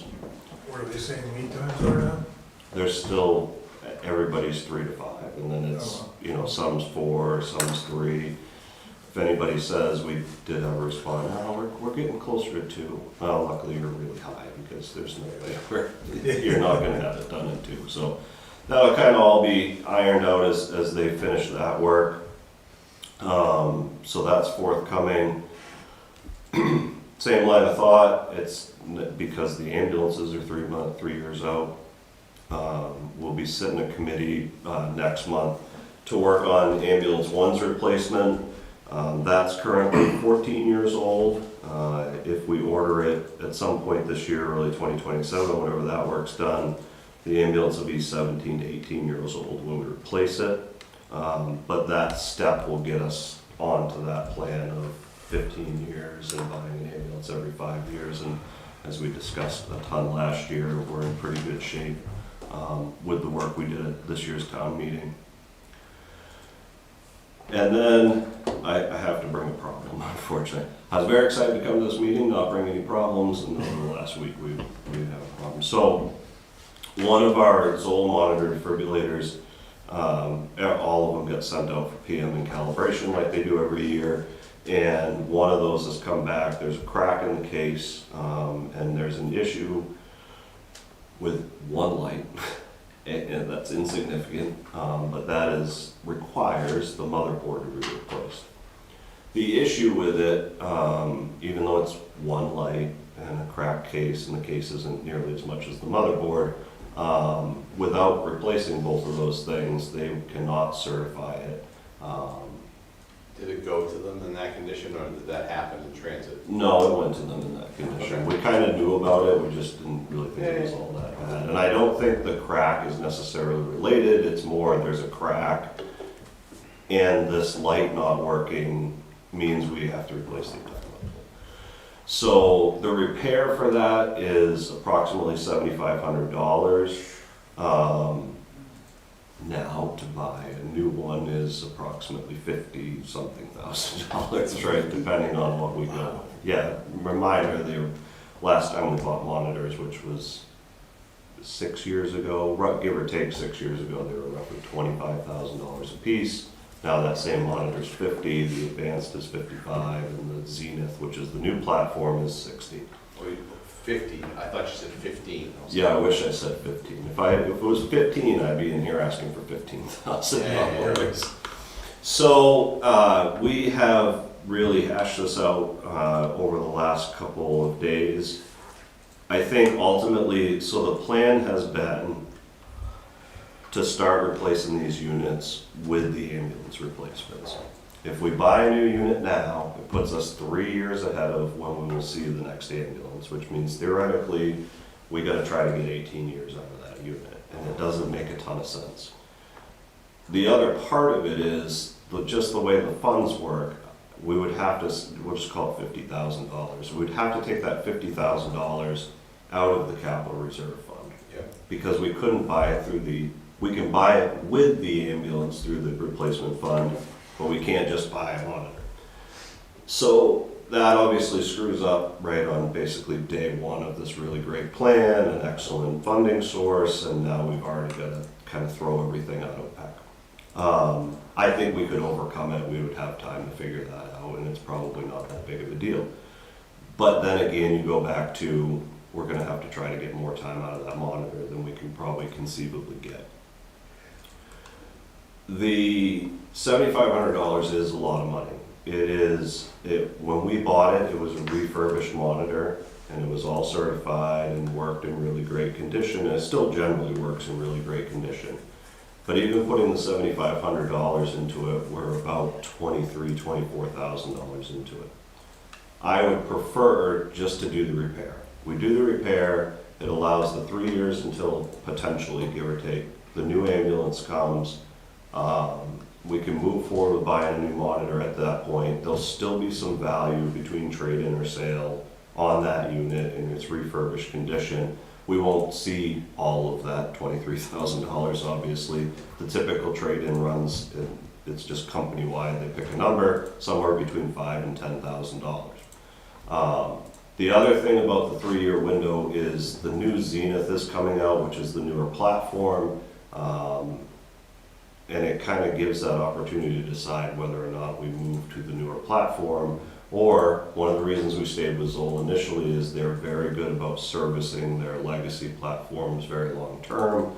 Or do we just go to an X Series Advanced or potentially even an X Series, which is what we currently have, and everything's still the same, there's no difference. You get onto one truck and it's a touch screen, weird user interface, and then you're using a push button machine over here. And if that's the decision, then potentially we'll look at a bulk purchase again, or we have enough time to trial the Zenith and say, well, it's not that big of a deal to run 2 different units. So I bring that up as if you have a strong opinion either way, I'd really love to know. Again, my instinct right now is that we should service it. I don't necessarily know where that $7,500 is going to come from because it wasn't budgeted.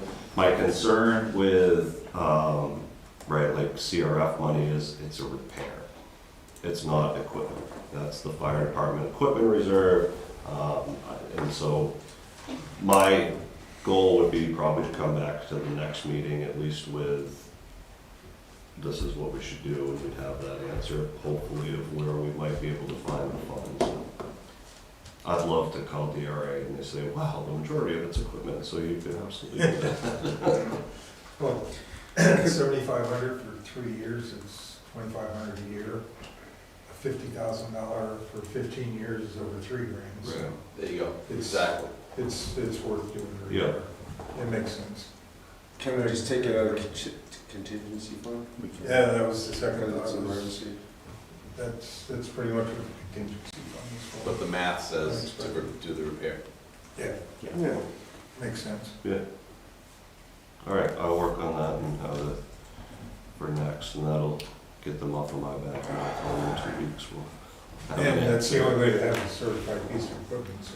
Yeah, and that's the big, and I will say, for a number of years, prior to me being the chief and even before that, we didn't necessarily do PMs on these devices, but it's really tough to, initially you're like, okay, so this power indicator light doesn't work, and we could put some Flex Seal on the case.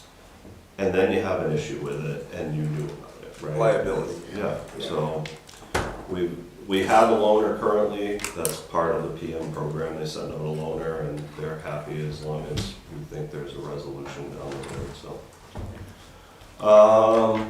I didn't have anything else, One more thing. so I have one more thing. Yeah, we just have to do, completion probation. Oh, okay. Um, So, Jake Moran, who's been with us full-time, approximately a year, is kind of up for his probationary review, so that's all been done. I kind of forgot that, and when we sat down the other day to look at his manual, I'm like, these dates don't make any sense, but he was here for like a full year before that in a part-time capacity. So he's really had all of his probationary manual done for a year. And then he's just now through that year of full-time status where a few things got added based on, roles and responsibilities that he has. So I would very much like to see the board approve taking him off of probation. With that, I will make a motion to approve PAT number 26027. I'll second. What does T Or stand for? PAF, sorry. No, we're the T. The PAF, personal action form, Okay. PAF 26027. Okay, we have a motion and did we get a second? Yeah. John on the second, great. Any discussion? Hearing none, all those in favor, please say aye. Aye. Aye, those opposed, abstentions, wonderful. So, just one quick thing. Where'd Smokey the Bear go? It was in pretty rough shape. He's gone bye-bye. Did he blow away? He went away. And quite honestly, from a sightline picture, we could not reinstall it back at the new lot. So we have, at least for now, just thrown together so that we can have it out on that pole. At some point in the future, we will likely do something different. I'm reaching out to the Eagle Scout, who was his original project. It was right before I got promoted, so 9 or 10 years ago. Yeah, about 10 years ago. Oh, was that old? Yeah. Okay. So it was, like most of those, it was plywood, and there's just really, we put some paint on it here and there, but there's really no way to keep the top. I know that project was completed in my basement. Oh, All right, so you're experienced, is what you're saying. He needed some help. He needed a friend of the family. So are we keeping the sign up, at least the fire danger sign? It is. yeah, that's, Yeah. that's It's still up, up. right? It's a little bit It's up. smaller, It's but, up and it was just kind of to get us into this fire season And what's interesting is when you drive towards the lake, and, sometimes the yellow sign, the median is fine, but the green tends to, like, it almost blends in a little bit with that bush that's behind it. If there's one that's gonna blend in, the green one's probably the True. Yeah. one to have, right? So if you go, if you're going from here past the public safety building, it's just past it, hang on. Oh, the pole. and It's the just a utility small- pole that we were yeah, gonna they take down? had the Yeah. camera, we were gonna take it down, we didn't take it down. Yeah, I mean, so, what I'm saying is, we keep talking about signage for that building. We kind of dance around that quite a bit, and so probably need to figure that, all of that out. it's on your goal summary. So have you, are you still keeping your eye out for your rescue vehicle? Yep, Okay, not going. no luck, right? Okay. No. And then with this, dry fire season, have we managed, are you missing the forestry rig at all? No. Okay. No, as usual, the couple of incidents that we've had we had one up by 10 Mile Brook Road, like a birch tree came down on the wire and got smoldering and burned an area about half of this room or something before we got up and kept it from going up the hill. And then the rest of it's been kind of small bark mulchy stuff. So, and we are ridiculously well surrounded by forestry units for, at the mutual aid department. So, whether we need a ranger, some type of UTV, or a forestry truck, pretty much every other department around us has a forestry setup. That's good to hear. We can at least get out and on the road and into the woods. It's a return. Yeah, right. Yeah. Okay. Fair enough.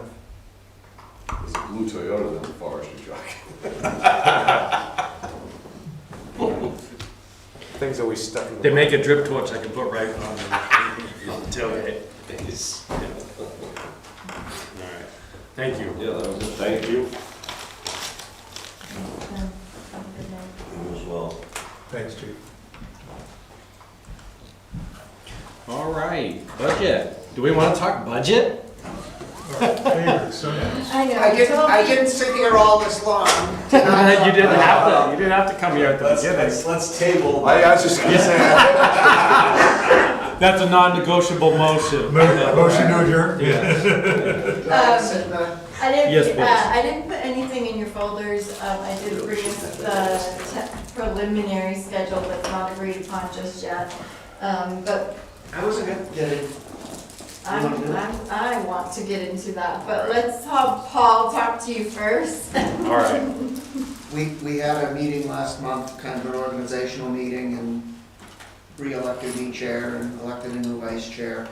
There was a proposal to change the date. We decided to stick with Tuesdays, and now I need to come up with a proposed schedule for the balance of the year.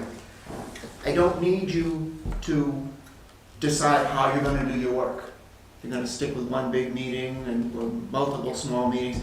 What I came here tonight primarily to do is to make sure that you agree that you will hit the date that you've always hit for the past few years. So the select board finishes their work on the budget on your second meeting in October, on the third Thursday in October, and the following Tuesday you come to a budget committee meeting and pass that off. That's basically an anchor that our schedule gets built around. If you're not gonna do that, then I don't wanna find that out in September and have to change our whole schedule and change room and reservations. I just wanted to get you guys, hopefully, to agree that that's something you can commit to now, and then we can move forward on our own with getting our schedule put together. Have you heard rumors otherwise? I haven't, but rather than saying I'm 95% confident and then the 5% come through, I said it's better to come and make sure you guys agree. We wouldn't be doing our job if we couldn't. I didn't think, you would have surprised me if you said no, but if I don't ask and then you don't do it, then I kick myself. Can we go with maybe? I know you're chomping at the bit, but hold on. Who's the new vice chair? Mark Barassa, he's newly elected to the committee this year. Yep. Yeah, he came before. We met. Yeah, awesome. Okay. Christina? I gave you a couple meetings without talking about budget. So when Paul wanted to talk to you, I wanted to touch base with you. How do you want to handle your portion of the budget? Because it does make a difference on when so if you do every week, it takes a lot out of you and of me, and also it means I have to have the budgets in earlier. So the one long day is better for... Yeah, because before we were having them turn the budgets in, I think it was September. Okay. And then the one long day, the deadline was right around October, 15th, the middle of the month. And depending on when you have your one long day, it was right around that. So we would have them do the Friday before your one long day, have them turned in, and then we would turn around and get it to you by what long day you got the following week. So. And that's the same day we have the department heads come in front of us, and then and we feed you. We feed you that day. We schedule it out. I thought you were gonna say water you. We feed you, we water you. That's true. Red water. A little bit of UV light, make you grow. And then, but we do feed you, we do water you, we do set them up hourly, and then if we finish early, we throw mine in. Yeah. All the miscellaneous ones that we throw in. Yeah. And then, so. I'll tell you personally, I'm not a fan of the long day. I don't like it. However, if it works better for the town, then I'll do that. It is a long day. Otherwise, if we go back to doing the 4 or 5 sessions, whatever, so it would be one long day and it would still be one more day, because, not a full day, but one more meeting, because your one long day is taking everything in. Yeah. And then usually you come and then vote and you cut at that meeting, you're going to. Right. Or you make adjustments at that meeting and then vote on the budget that's going, and we talk about priorities. What if we that did it memos. what if we did instead of one long day, 2 halves. 2 halves? yeah, but Maybe what time would you split. start? Huh? What time would you start if you had a half a day? What time is better? Lunchtime. If I'm taking a day, I don't like. You'd rather You take a wanna day. take Oh, one if more you're saying day. you're taking the day off, just Yeah. take the day off. Right. I got you. Yeah. I mean, I can do the 4 weeks, but the problem is when we try to squeeze one in on your regular work week, it doesn't work because we are so busy. Then they go even longer, Yeah. because Yeah. we did that. All right. Yeah, that's. So, all right. I I can come up with dates for your next meeting, because you're meeting in 2 weeks. I'll come up with some dates, run them by you, Okay. and then have you pick at that meeting All right. instead. But I wanted to know what to come up with for you, so. Yeah, it sounds like we're leaning, if we're gonna take time off, take the day and just Bite the bullet. get through it. Get it done. Yeah. The one other thing that I'd like to just mention is that we have a vacancy. So I think you're all aware that Joe Christie resigned at the meeting, and a couple of weeks ago, we accepted the resignation. So not your job, but you guys are all plugged into the town. If you have any ideas, feel free to encourage people to think about it, or if you want to give me a name, I can contact them. I'm just reaching out for help is really what I'm doing. Yep. Did you find the advertisement yet? No. Okay. Is there representation from the south side of town? Is there any particular skill set you're looking for or experience? No, you don't have to have a CPA. You need to be, I think it's similar to this, you need to be open-minded and, you Is there, know. is there a caring. weakness on the board that would be helpful to fill? So I guess what's on, right? No, okay. Like you have like, No, I mean, so different people, different people on the committee have different strengths and different things. I mean, Joe brought some expertise working in the healthcare industry whenever, particularly with the outside agencies, he was a big help, but that's not a requirement. yeah. Does that answer your question?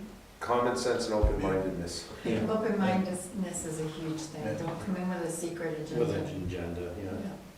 Yeah. Okay, so we'll continue to put that word out, and hopefully when is your next meeting?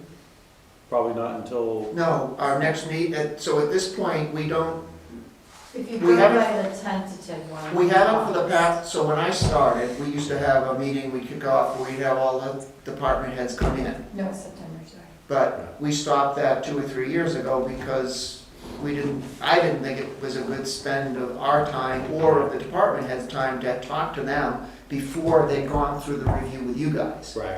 So now what we do is we'll kick off in early October. I call it the selling session. We invite all the outside agencies to come in and sell to us why they're worth supporting. But I also I don't know, I sat through the one big meeting last year. I encouraged the other committee members. We had, I think Sue came for a little bit of it. So we get our initial information on what's going on with the department heads by sitting through your meeting. Right. Okay. We also discussed maybe having, meet the department heads or touring facilities. Oh, absolutely. Just, Yeah, it's because there's a lot of new members. yep. I did, yeah, I told them that if they We just talked- let me know what meetings they want to do, that I can set something up ahead of time Yeah. for them, so. Don? Yeah. No, I was gonna say, Look like you're ready. Yeah, Scott, it'd be a good thing for Scott to jump in on Yeah, that too, just to get Absolutely, more exposure. especially the water system. Yeah. No, I. Water and sewer is the best to work. It is. It really is. Feed the ducks? Yeah, go feed the ducks. You don't need to feed them, they're getting all the food they need down there. Oh, don't we? Yeah. Your next on the agenda too. Yeah, all right. Library? I don't think so. I think I know So what this it's is. casinos and Keno.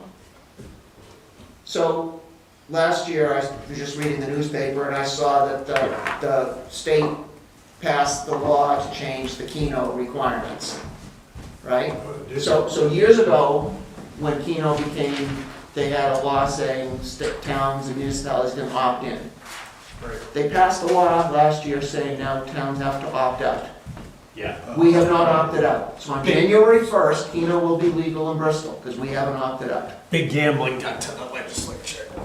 So I was reading a newspaper article, and it said, as part of the thing, they also passed a law now saying that, I don't know, did you distribute that? Yeah, it's in, so in your folders. There's a copy of an article from the Concord Monitor Eight. saying that we as a municipality now have the option to prohibit the establishment of casinos in our town.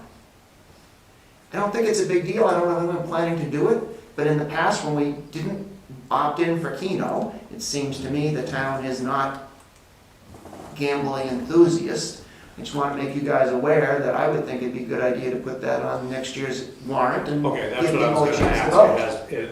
both of those items would have to go on. I believe so. What happens if somebody opens up, because I know like at one point, I think it was Lynn Cross that tried to do it, and then it got voted down.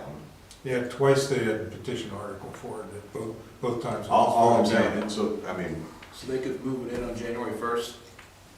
Again, I'm not a lawyer, I but mean, that's it is my what it is. I'm understanding, just- yes. just- And then the town it would could be vote against it. stopped, Yeah. right, if Yeah. the town voted against it, then it would be stopped in March. Yeah. Yeah, Right, yeah, but which is interesting. it seems to me that, now I'm gonna get philosophical on you, so you guys can ignore me, but Huh? I'm surprised, I guess I didn't appreciate how much, when Carol was on the select board and also the state rep, I Right, think we knew better what was going on in the state. I don't think I don't know if we've invited him or not, but I don't think we're getting information from our state rep now on what's happening. Is that something maybe would be worth it, but that's a decision you guys have to think about. I've started. The folks in Concord are doing things and it affects us, and I don't think we always know about it. yeah, I have started, next meeting of Grafton County Commissioner okay. will be here. I'm starting to work through. Which one? Katie Hepburn. Yep. The other thing, we usually follow, we try to follow bills, because I am signed up to follow them. Yeah. I just don't have time right now to keep up with them all, The so. New Hampshire Municipal That's Association NHI. They send out a legal. does the heavy lifting Yeah. on a lot of that stuff for us, but you're right, there's a lot of stuff that you don't know until it happened. And then there's a lot of stuff that I know in my involvement in the policy committee with the Timberland Owners Association.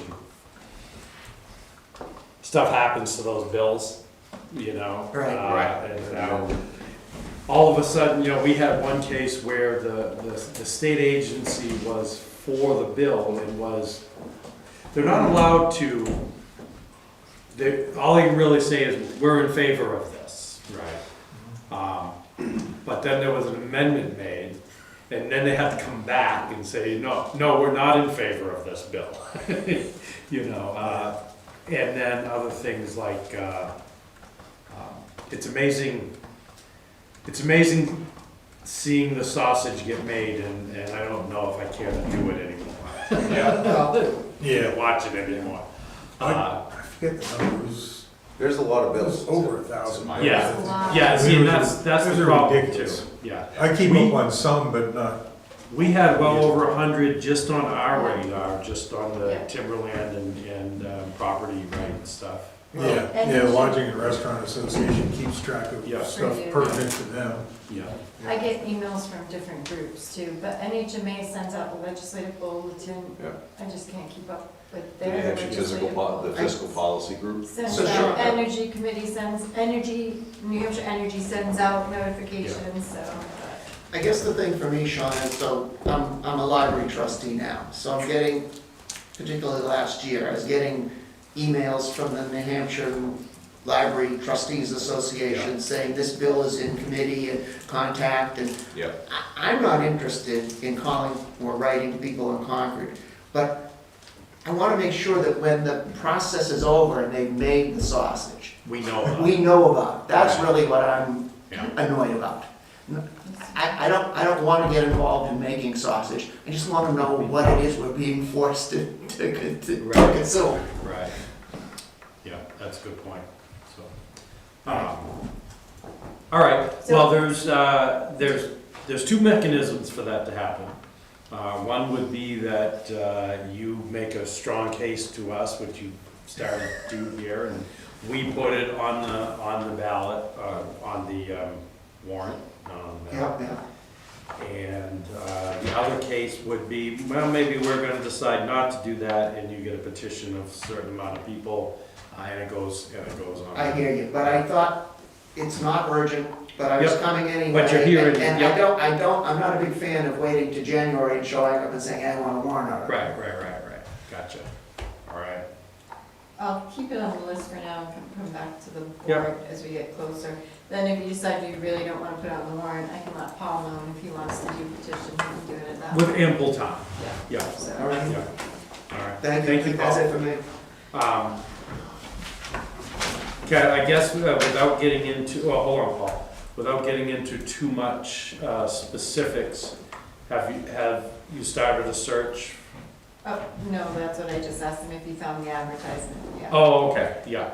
So we. Christina asked me to look for the advertisement put together for a Okay. previous filling an open position, and I haven't done that yet. So Okay. we hope in the next couple of weeks to have something posted, We- to do the search. We have someone in place to hold the ship until, No, we haven't, it's an empty spot. You're talking about Attempt. Talking about budget committee budget, opening? right? No, No. someone Now, what are we like. talking No, about? the library. Oh, good God. Library is- No, so library has 2 open positions as of May 15th. As of May 15th, right, so have you started a search process? Yes, so we just Sorry about actually, that. before this, the library trustees met this evening. Okay. At the end of the meeting, the 5-member search committee, we finished the public meeting, we went into a non-public session, Mm-hmm. and then Looked at, the not public session was for the search committee to start talking about right, details. The position has been posted, people have applied, I think they're doing a preliminary review of resumes and trying to decide next steps. great, good. That's, just wanted to know we were in the process. Yeah, I mean, you know, one of the things that you may want to double check with everybody on is like, with the closing and the things of whatever newfound school district is kind of working through, right? Is there an opportunity for someone, you know, as they're looking at their staffing levels and what they need to do as they're working through for stuff for next year, is there somebody there that may be interested as well? Okay, so I'm not on the search committee, I don't know the detail. My understanding is there's some sort of board that's, I don't know if it's on the State Librarians Association or the librarians know that if they're interested in looking for a librarian's job, that's. Oh, where they like go a job, look. yeah. It's some sort of specific Yeah, we posting all- board for the we- state for Yeah. librarians. Yeah. So It the is. Bristol position has been, what's that? Here we get like, what, like 3 libraries all within spitting distance of each other because of the difference between ours, the one for the town plus the school ones. That's all I'm saying, like, with all the things going on, that may be a good opportunity, that's all. Okay, thank you. While we're talking about the open positions, because of the open positions and the de-escalation training that we had originally scheduled, I didn't feel that we should have it until we filled those positions. Yeah. So we moved it to July 30th, and with the intent of, transfer station is very interested in attending. Oh, good. The administrative assistants, this whole building probably, anybody who's interested. And then the library is also, because that was, we kind of pushed to have the de-escalation Right. training. So I just felt we should wait until we gave them. an Yeah, it makes opportunity sense to fill have those them, positions. have their staff, yeah. So our chair of the library trustees is Heidi Jeffrey, who, I don't know if you know her, she's, I don't think that involved in the rest of the town operation, but, what we talked about basically is for the time being, we put aside the youth services librarian, put that on hold, concentrating on the director's position, hoping to get that filled in weeks, not months, and then. And they can And participate. then they in the will other- participate in Right. where we're gonna go forward from there. Right, good. All right, Okay. so, thank you for joining us All this right, evening. you're welcome. Night ball. See you, Bob, thanks. I'll sit here, and you're almost done, aren't you? Yeah, we're getting close. Yeah.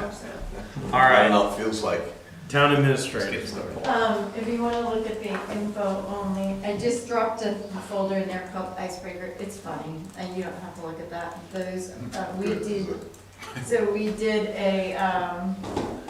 I do something every month with the department heads at the department head meeting, and I call it an icebreaker, but it's a getting to know you, team building effort thing as well. So that was, you had to guess what your first job was, either department head or town administrator, and then there was a bonus of who was a volunteer, so, and it was all out of all of those as well, so.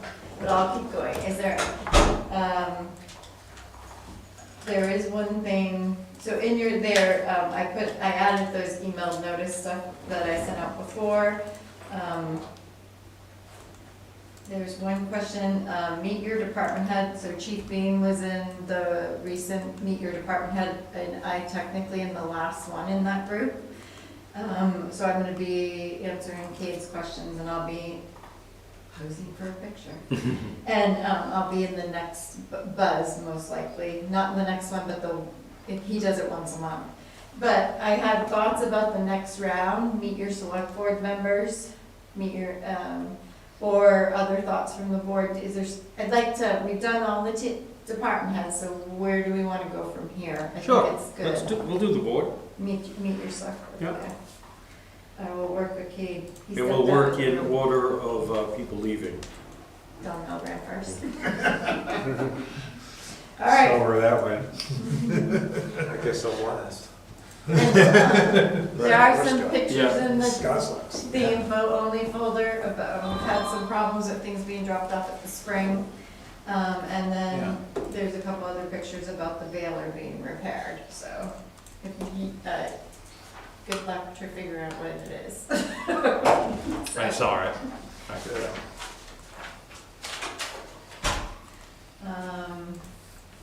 The discussion items. I gotta turn mine into a list here, hang on. There's a lot in here. The first thing, it's the time of the month, employee appreciation. Congratulations on another year with the town of Bristol. Grateful for your continued dedication, positive attitude, and the quality of work you bring to the town. For the beaches, we've changed up the beaches. You used to have to apply every year, and it made no sense to me if you were planning to come back every year. So we stopped doing that. And that's why we created a seasonal employee status. So for the beaches, we have Deirdre Conway coming back, and she will be 1 year. Ray Corshane is coming back again, and he's 2 years.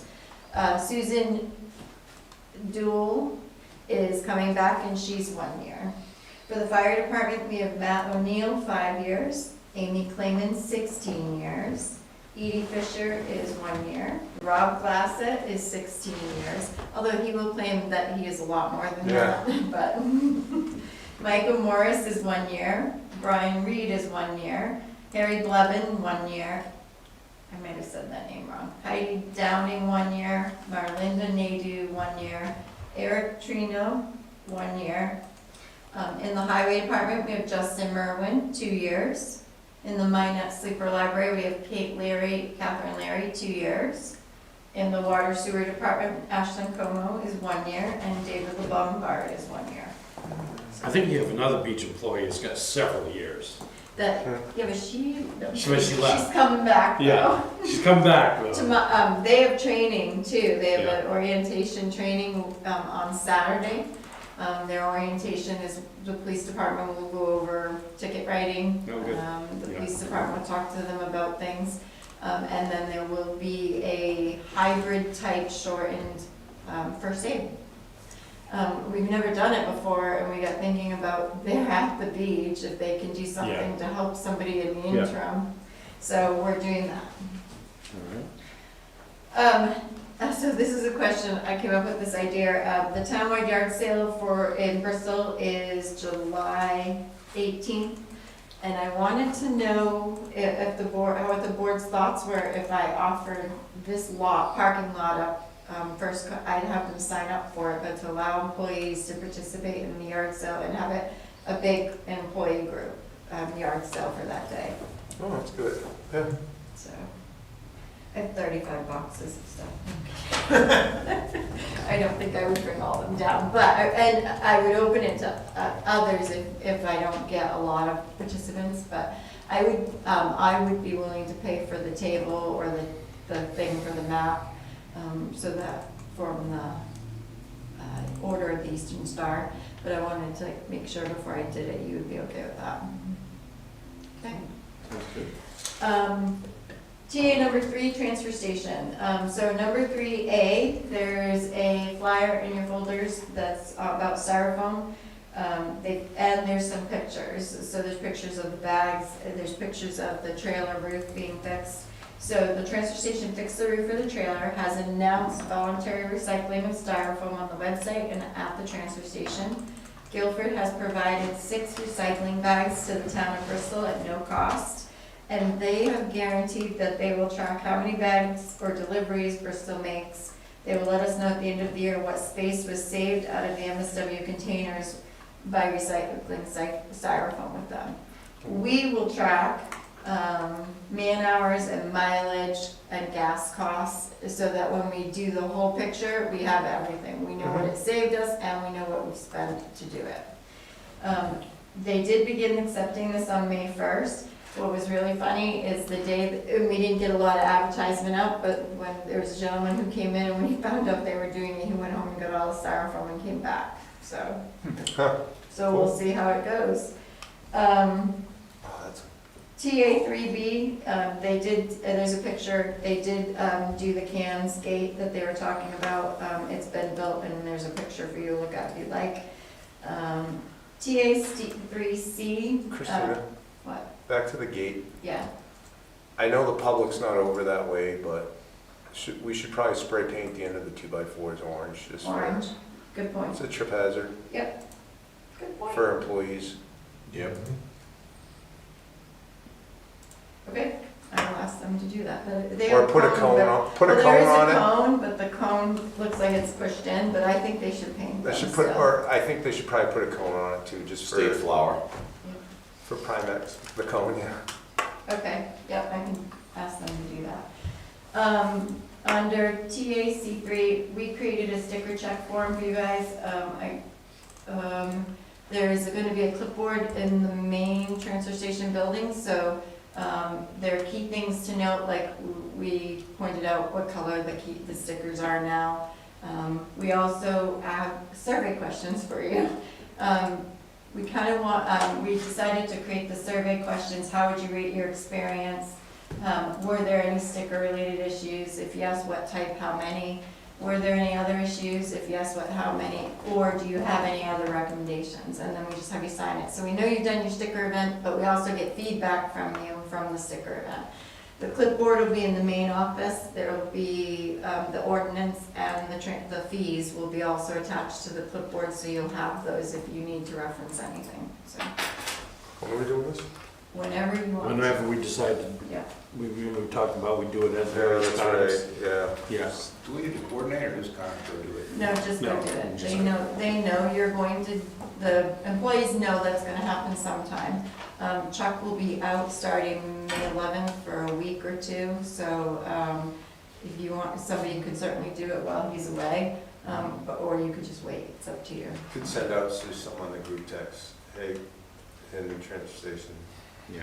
Yeah, come bother me. Under TA number 4, upcoming events, community night out is June 25th from 5:30 to 8 PM at Kelly Park. Their rain date is June 26th.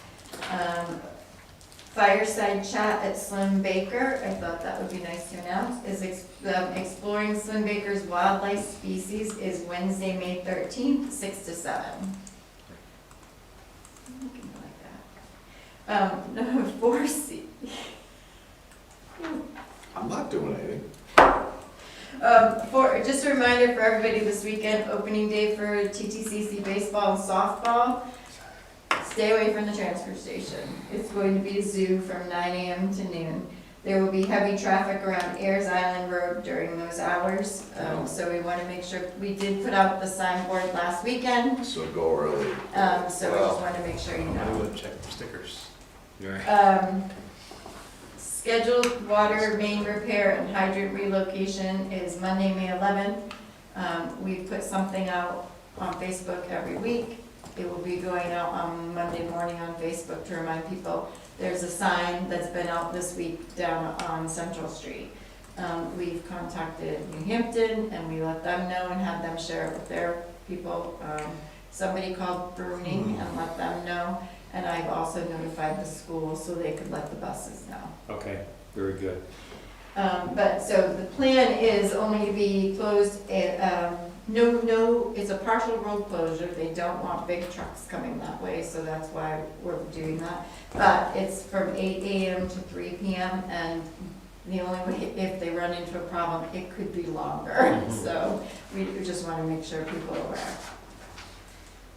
Hydrant flushing was supposed to take place April 28th through May 3rd. They're done. I did not. I don't know what we did with it, so I can't tell you. Yeah, I stopped and got one side of my truck washed the other day. Well, so there are, I'll update you, I'll send an email out, but there are Slowly. 4 hydrants down. That's what I was gonna ask Yeah. about. And I don't have the list with me right now, so One is I'll, on the square, yeah, there's one in the square, I think there's one on one is at the well. Crescent Street. There's, oh, that Crescent Street one is still out, so that's one. One is at the Fowler Well, and then there's one more. Prospect Street, maybe? I'll email you and make sure you know, but they're gonna be working on, getting those, Okay, back up and that running. was on my list. We notified the fire department, made sure that they were aware that they were out, and then they'll begin repairing them, so. 4D, Springtime in Paris. If you guys didn't get your prom tickets this weekend, they can get them at the door. So Newfoundland Community Prom is Saturday, May 9th from 5 p.m. to 9 p.m. $25 per person, tickets at the door, cash bar, raffles, prizes, and food. And it's at the St. Timothy's Social Center building. Can we dress in our best 80s? Hey, By Don Johnson. I ordered my dress. Yeah. I bought tickets for my kid and her boyfriend, and he's got a suit and she's got a prom dress, and so do I. So I know some people are actually going all out. I've heard rumors they're gonna have limos, so it'll be fun. TA number 5 is I'm gonna email it to you, but that's the Inside Scoop newsletter. That's the first one. It's been a really big hit, so I'll share that I'll send that out to you. But I did put I added Sean's, and I ad-libbed a little bit from the select board. But it's cute. It's got a lot of information in it, and it's been a very big hit. People are very happy. So number 6. I want to share these because I don't know if everybody's seen them. It's pretty amazing. These are the new beach signs. So let me Yeah, get they them look up on really the good. screen. Fake. Look AI. It does not. Yeah. In the picture. Yeah. No, in the picture, the first one I looked at, I'm like, I thought it generated, but no, it's just amazing. Take it down, make anything. He does a really good job. Yeah. I was going to try to show them for the public, sorry. But, so the only thing at Cummings, the exit and entrance signs aren't in yet. They will be, but we just put up the old exit and entrance signs for now. Did we ask him if, in what, for periodic maintenance, spraying a clear coat on it every other year, or? I think it's part of his agreement with us is to do it so many years. Okay. Because his Newfound Lake sign, there's an agreement for him to do. Yeah, remember when we did that sign we talked through, we need him to do whatever he needs to do to keep it Yeah. copacetic. Sorry, I'm not. That was so nice. So this is your Avery Crouse Beach, maybe? Yep, it looks beautiful. Looks like a CRQ. It does, there's a mouse there. Yes, I see. See? Their curse is gone. Yeah. I moved it. Oh no, it takes forever for it to move, look. All right, but that's the Avery Cross Beach. The Cummings Beach, let me see, do this, is this one? It's a test. It's Zoom, and you're gonna just say something about it.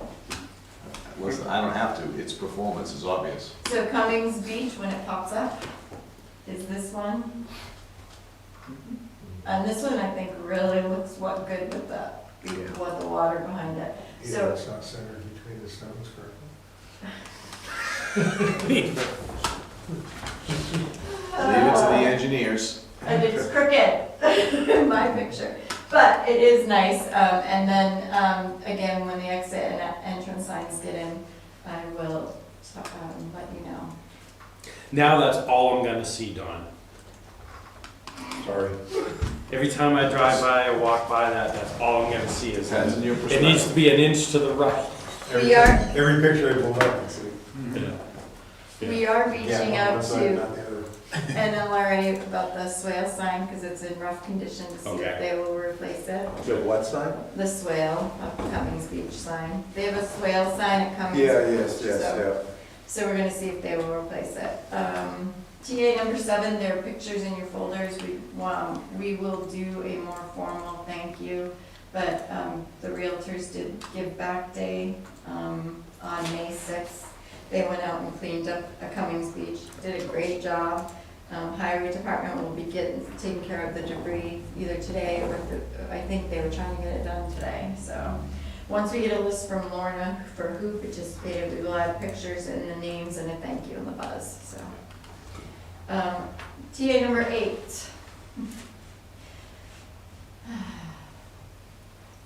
I guess, look at TA number 8, number 7 sign.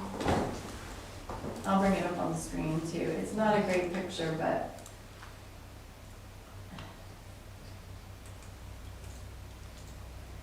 I need to make you all T8, what was it? 7. seven. Yeah, 8, 7. You can look at the others, they're the like picture too, but this was the one I really, so Rob, my computer just, Did we know it was gonna be that big? so the sign was that big. And Rob Glassett was gonna frame it, so the sign was that big, that they had put in, because it did reflect, it did Oh, that's right, it fill was that the whole full, side. Yeah. So when, let's see if I can make it, so when the highway department, and the bracing boards will be removed, it was Right. just for the cement to cure.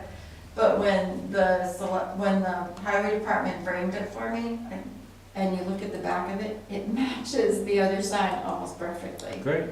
So there will be a second sign on the other side. The marathon group is going to, I asked them to not do their old signs, and so Victor talked to them about, can you put one the same size Yeah. as the Swim with a Mission? So on the other side, it will say Home of the New Hampshire Marathon. It'll be a nice sign, and we'll frame it, we'll put it in, Yeah. and you'll have them matched on either side. And everybody will be square with the agreement. And I'll tell you about NLRA. Everybody who, as far as put money into these signs, will be square by the time we're done. We've not made the garden people very happy. So I just need to make sure you understand that, but they were pretty upset by it. I think it looks really nice, and I think when you get the other sign up there, it will look really nice too, so. Did we remove that pile of stone at least? That's part of their garden. Who are the gardeners? Oh, that one in the middle underneath it? Yeah. Yeah, Yeah. They maintain that ground. Yeah. this is all part of theirs. It's just not grown back in yet. Alright. So, they had wanted us to put it, the first call was 15 feet away from the Newfound Lake sign, and I said no. And then when I let them know they wanted 3 feet, but what we've heard, what we talked to the DOT, they didn't want it to be that far away. That's why it's where it is, so. And I think it will look good once the other one's out. Agreed. I've gotten a quote from the people who did the circles for us. And NLRA was fine with the circle, they're the third one to make whole. So I've gotten a quote and I can get the circle, and if you're okay with that, I will order the circle, get that done, and we'll get that up, and then that will take care of these, Yeah. the 3 that were. Okay, so I know we're talking about making everybody whole. However, do we have an agreement so that we know moving forward? Because none of this stuff is permanent, right? So I'm not looking to take anything away where people have invested to have their signs up, but at the end of the day, you know, if that sign should be replaced every, I don't know, let's just say 10 years, right? And that's an extreme number, but like, do they know that in 10 years, they need to replace their, you know what I mean? Like, whatever we have to do to go, okay, this is the piece that we're doing right now, but we need to not be responsible for all of these individual signs in perpetuity. we are not responsible for the circles, but because we took the other sign down, that's why we're doing the circle this time. But they are responsible for their own circles if they have to be replaced.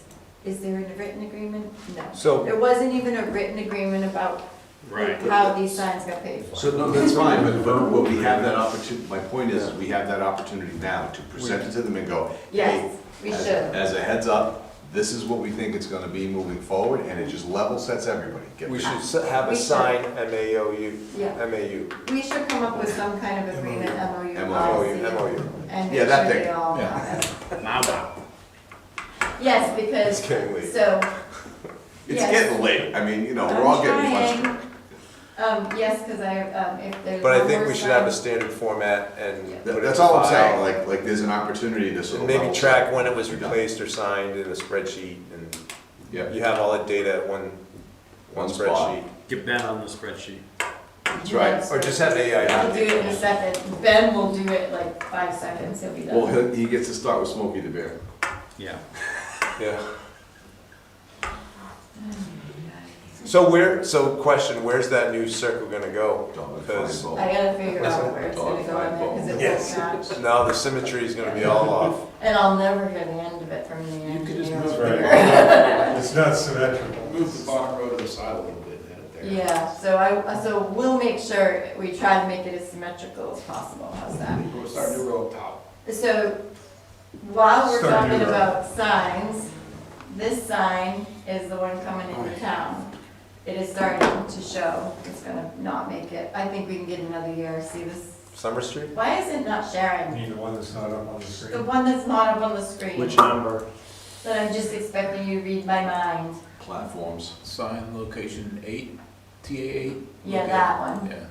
So I definitely want to replace the top thing, this Yeah. thing, we know that, but The right here. I wanted to point out, this is how the other sign started, with the big line I think we, right across it like that, so. I think we offer the deer as a sealed bid. A sealed bid, you Oh, can to- bid to on the take- deer. Yeah, There's a core group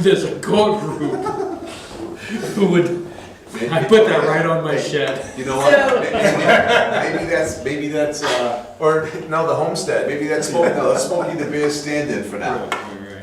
So, I want you to, Deer next year I'll have to probably put Right. this in the budget, Yeah. but the question would be, First we of got concerns raised that we went away from this after spending all the money on the sealed guidelines, so I feel where we just replaced the other two in the other sections, we should probably stay similar to this one, on this one, because we kept Newfound Lake as one group by doing the two beaches. But we paid a lot of money for the guidelines to do this new Yeah, stuff. money ill spent, Yes. in my opinion. And the comment that came from people, from only a couple, it was really only a couple of people, was you spent all the money and you went away. Although they liked the Newfound Lake sign, they felt we left. Well, I don't wanna spend, I don't wanna spend good money after bad. Exactly. That's I know. And chase it. So we do, I mean, I have to try and keep the marathon on Yep. here, and Yeah. then so these are the other two that also paid. But do you want to change the whole sign up coming into town? Or- What if we did the marathon on the sign to kind of mimic what we're doing at the lake?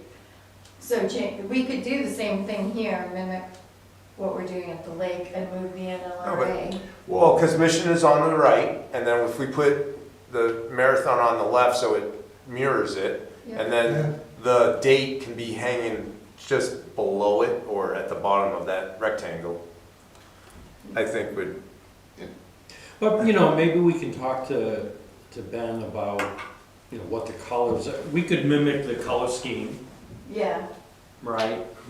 And but do Some- we mimic keep the Bristol blocks? yeah, well, Well, or we maybe look at, like, depending on what We we do, maybe it's, I think we have him paint the old, oh, the hoop? I think we should put the old town The old seal back on. But listen, if we did something there, maybe the historic downtown, like the HDC could really kind of talk through like different things that they thought were. There's no reason we couldn't do We that. could do both, I mean, we could do the old and the new Yeah. together But- coming into town, but. But then we have two other signs that are, The other signs are not this one, the No, I know, side, but they're they're just the new. plain, and then we have the bear Right. and the duck. but that theme, it's that new seal. Yeah, but those are all around the beach areas. No, No, I'm talking about by Hannaford's and then Yeah. on, the Oh, yeah, Hannaford On and 3A. the Hill, the one on going towards Oh, Hill, that's they right, I match forgot, I this. forgot about the that. bear and the loon. And we have the bear and the loon. Right, that's what I'm, So it's, I say I thought we you were stay with talking this- about the new signs. No, I say we stayed with, those were updated, and we Yeah. stayed with this theme. So I think we need to keep this theme, But pick a dot. but not a deer, not, maybe, maybe he can come up with a realistic Not a whitetail. Yeah. Okay. So, Well, so yes, I just have we're to gonna get put it in the quotes. budget yep, and we'll work on a design. so if we, There you go. it's going to be, this is going to be probably expensive. We'll work on design, I just wanted to get direction which way to go. Yeah. Very briefly, I don't have the history for what we're doing here. What's wrong with these signs? Well, this one is It's- falling apart, is starting to fall apart. Okay. So the one at the lake, Laminating and. starting I to see. fall apart. And this is exactly what it did. See these, That line there? yeah, all the panels started to fall apart. So I'm Okay. like, oh, it's not gonna be much longer. I think it was a year after we started seeing this. Wow. So, And then the whole side panel blew away one winter Right. on the one at the lake, so. so some time ago, prior town Wasn't me. administrator, not prior TA, worked with the EDC, I believe, to rebrand the town, to try Hired a to. company. Hired a company. Yep. And they developed this branding.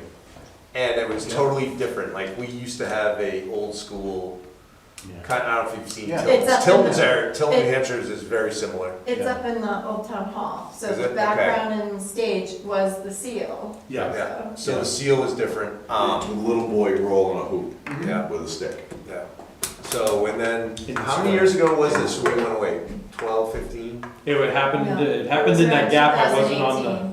I wasn't on Yeah. the board. When It did was we? I was- think it it was was in that gap when I 2018. Everybody's denying everything. Yeah, Yeah. yeah, right. So in, Yeah. so in 18, we transitioned to this branding. Yeah. Yes, And we've kind of and we stayed with have, it on the website Yeah. and the signage. do and- you know that we have a 12-page document that tells us what we can and can't do with this? Yeah, wow, That That's came- great. Yeah, so yeah. we With the end branding. our letterhead, I hate, Do our letterhead is the the same. company that did it all's gone. Do we so just- The like- company's out of Is that business. Right. I think it's fine They on, live on here the and they own website. property. Yeah. Well, There that's- was a lot of, there was Is a it lot of dying? backlash. No, I was just showing him my screen. Okay. Losing Yeah, the it was- history and. Yeah, the EDC, I think, is that. They felt that the town needed to be remarketed. Yeah. And so remarketing it meant we should rebrand it. So Well, at I the like the website branding. I like it a lot, frankly. Well, and that's what the second version, Yeah. right? Okay. The second website. Yeah, since. Yes, since this is then. the website that we just, that we It's had, been we improved. actually had to update this past year. We had to go to a different platform, so. But, Okay, let's okay, not, I let's got not direction, thank you. The next one's gonna take a while. get out of the weeds. TA number, what am you talking about? That's it. Sorry, I gotta get back to the screen. TA number 9 on mine, because I had to, is Clean Up Bristol, just announcing, it is sponsored by, Sustainability Committee and the Assessing and Land Use Department have gotten involved in this. So that will be Saturday, May 16th from 9:30 to noon, anybody interested in helping out, so there's flyers on the website. Rally at Kelly Park, right? Yes. Yep. Number 10, let's talk. So, number 10. Can we table a lot of this till next time? I mean, it like, I have. Well, we're gonna be meeting with, so number 10, if you. I don't go- have a 10. It's at Yeah, it's the the It's up at the top. Yeah, because I added it in, Yeah, I sorry. couldn't find Because she it. doesn't go 01. Well, Yeah. no, it's up at the top because I just added it. So number 10, there are 2 letters there. One's from Sergeant that explaining they're stopping work and why they're stopping work and what they expect. Underwood Engineering. This is a 5-minute conversation. Underwood Engineering has also composed a response letter that they've sent to them. I like Underwood's response. It's a very good response. We meet next week on Wednesday with the Central Street project. I'm sure this will be a topic of conversation at that meeting. We're also going to be talking to them, not just about this. Well, they've got this already, so they're being told, come back to work. Yeah, So we are going to also be talking to them and getting complaints about the way the road's left, or Kevin Pelletier's front lawn. They didn't put anything back to where it was supposed to be. And then the other thing I just heard in yesterday's department head meeting is that their flaggers aren't paying attention and they had traffic go head on. No Yeah, I saw accident. that. It was right in front of me. There was a truck park stop, and then there was flashers, there was lights with a flasher on the side, and this car decided to go, hey, I'm gonna go around this truck. So they're like, they just wanted to go around the truck because they thought the truck was stopped because of the flasher, and it Oh, was, yeah, idiots that are stopping, traffic to put their four-ways on. yeah. Yeah, so there's gonna be a long conversation at next week's meeting. Yeah. We meet once or twice a month Yeah. on this, including New Hampshire DOT, including Sergeant, including Underwood and us. So I don't think this has to be a long discussion, John. I think the town's position is we agree with Underwood and we expect you to be back on site. Yeah. And I do like his comment about, well, I do understand where you had to open up the road. Yeah. Though that might be additional, and that might be a change order if that's where it goes, that will come to the board for you to approve first. Right. So, but I did appreciate the way they handled this, so. So just to be clear, it was really good, especially when they said line boring is more expensive, opening it up is generally a little bit less. Yes, you need to get your butts back on site, like all of that was really good. Where I thought it was a longer conversation was partially of what we just said about flagging, which is a different Yeah. problem. Yeah. And then, who exactly is the project manager for this thing, right? Like Steve Smith. at some point, somebody actually needs to provide some better status reports. Okay, so earlier tonight, we talked about extending the ban because the timing is getting messed up.